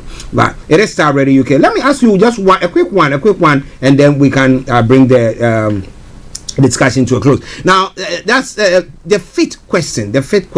You know, it is like you were saying, someone might try to impress because I want to be accepted. So they might say things that actually they don't actually mean it, but under the situation, because they are desperate, they want it. Now, how should they prepare themselves in that case then? There is an outright lie, and then there is bending the truth. Bending the truth and outright lie. Okay, that's a good one. Hopefully you shouldn't be super keen to impress, because an interview is a two-way process. It should be right for you as you are for them. But if you find yourself in the situation where you feel you're desperate for this job, you can figure out things that you could improve on that are not detrimental to the job, and then talk about it in a way that is true to you. Okay. So you met the weaknesses, didn't you? Yeah. Yes. So, for example, if you were looking for a job as maybe a warehouse laborer, and you know that you're not punctual, and they've asked you what your biggest weakness is, you could say, well, in the past I haven't been, but what I have done now is that I set my alarm a little bit earlier, or I try to be. So that was the feedback I received in the past, and then you can show that you're aware of it and you're doing something about it. So that if you do slip up when you're hired, you did tell them, you know, and say that you worked on it. So it's still true for you, you know. Of course, if it's something where it's a just-in-time process, like an Amazon delivery, where you cannot afford not to be punctual, then maybe that shouldn't be the job you apply for. Yeah. Wow, interesting. Now, one last one. With all these pointers that you've given, the various questions that you put across. Now, if somebody has, at times people get nervous when you use the icebreaker and stuff like that, but still they are nervous. You know that after the first question, still they become a bit. Do you think that people should rehearse that at home? Maybe put a chair there and then sit there, imagine that there are people there, and then try to go through some questions, answering some questions. Do you think that's a good move? Definitely, and I would recommend it whether you're nervous or not, because preparing gives you this confidence, knowing that you've done everything you could do, and sometimes just being in that position and being able to observe your body language or the way your voice is stuttering as you're speaking, even if there's no one in the room, because your mind, you're training your mind to believe that you're in there, in an interview situation. You might find that your voice is shaking, so then you're aware of your tics and you can do something about it before it happens. I mean, I do a lot of interview preparation for my candidates before they go out, and I definitely highly recommend it, because I'm usually the worst first interviewer they'll meet. The interviewer they meet will probably be a lot nicer to them, but because I'm preparing them, I'm looking for everything, the body language, I'm looking at your tone of voice, the eye contact, the enthusiasm, sort of the words you use, even down to subtle nuances. You might say a lot, for example, which might which might hinder your message, or you might use words, "Oh, I'm just a stay-at-home mom," or "I just worked on the till." You might diminish your achievements.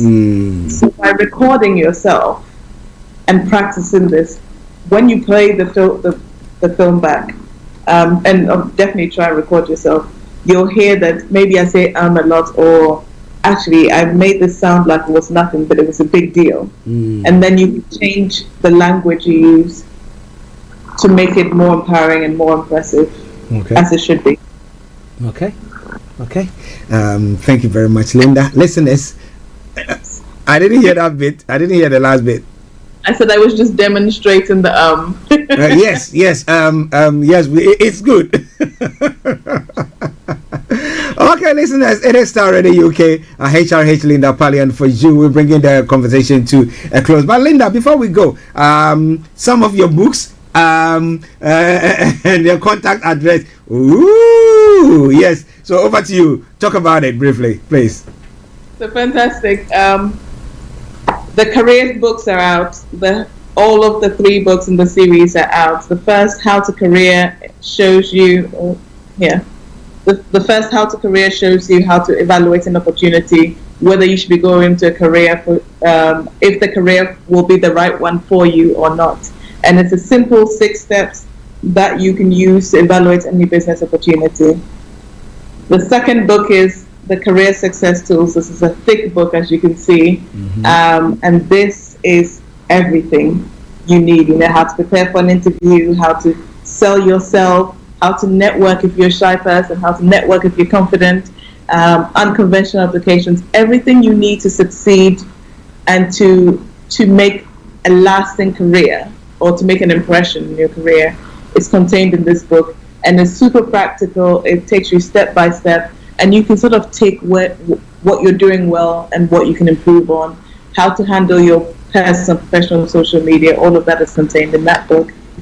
And the third one is the workbook, which you can definitely take to interviews. Today's program I've been using from this book, and it shows you job interview questions, how to ace your interview. So we talk about it, and then it gives you a place to fill out your interview questions, sort of how to handle objections, what objections might come up in your interview. And it's a super practical workbook that you can take. You can prepare all the STAR examples in here, so you can have this and take this in an interview with you, because then you'll have it plus all the questions you'll ask for the interviewer.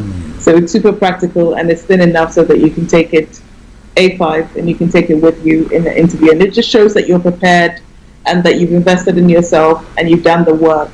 So these are all available on Amazon.com.uk and around the world, Japan, Australia, Canada. And they're super affordable books, and they're pretty much all you need. If you can't afford career coaching, this is definitely the way to go. And if you can afford career coaching, then do both. Of course. Okay. That's good. So that's great. Your contact details, please. Absolutely. You can find out more about the books and get in touch on lindapallian.com, or mychairlinda.com, which will tell you definitely a lot more about the career series and the career books. Also, you can contact me directly on my Instagram at Linda Pallian or at mychairlinda, Facebook and LinkedIn as well. Linda Pallian. Linda is spelled Linda, Pallian Pallien, or at mychairlinda, which is MyCheerlinda, because I'm your cheerleader in success. Well, she's my cheerleader, and she can be your cheerleader as well. Right? She'll be cheering you all the way to what? Looking for your profession, seeking the profession, all the way to the interview and to the success as well. So, Linda, let me say thank you very much for this wonderful time. Absolute pleasure. Thank you so much. Okay, have a lovely day. We'll catch up later. Hi, I'm Ada Williams, and I'm an NHS pharmacist. Don't get caught out by COVID this summer. If you have only had one COVID-19 vaccination or haven't had one at all, you can still get your free vaccine until the 30th of June. Book your vaccine through the NHS app, online at nhs.uk/COVID vaccination, or call 119 for free. Okay, listeners, let me say thank you very much for each and every one of you who tuned in today to watch, listen, wherever you are doing to listen to us or have an experience with Starr Radio UK. I want to salute each and every one of you, and this is why I bring the program to a close for today. But tomorrow morning, God willing, we're going to be coming your way with another edition of the morning show. I'll be having Miss Olayomi Koiki and all the team joining in on the various issues that is going on from across the globe. This evening, exactly at 5 o'clock, we'll be having the one and only Regina Enima on point. So don't even think of touching the dial, because she's going to be here to bring you that program. Tune in to On Point here on Star Radio UK with Empress Regina every Monday at 5 p.m. GMT. Looking forward to your company. Okay, so that is for your information. Make a date with her. I don't know what she's going to be talking about, but as you know, she always brings you something very, very interesting one. Okay, so on that note, let me say thank you very much to every one of you, to Linda, to my able producer, Mr. Francis Guy, to my co-presenter, Mr. Olayomi Koike, who joined in this morning. It's been me, Archie, saying have a top of the day. For now, bye-bye, but enjoy this song from the Zongo man himself, as I promised you that I was going to bring you the full length of that song, and it says, The Problem of Africa. Enjoy it, and I'll see you all tomorrow. Bye-bye.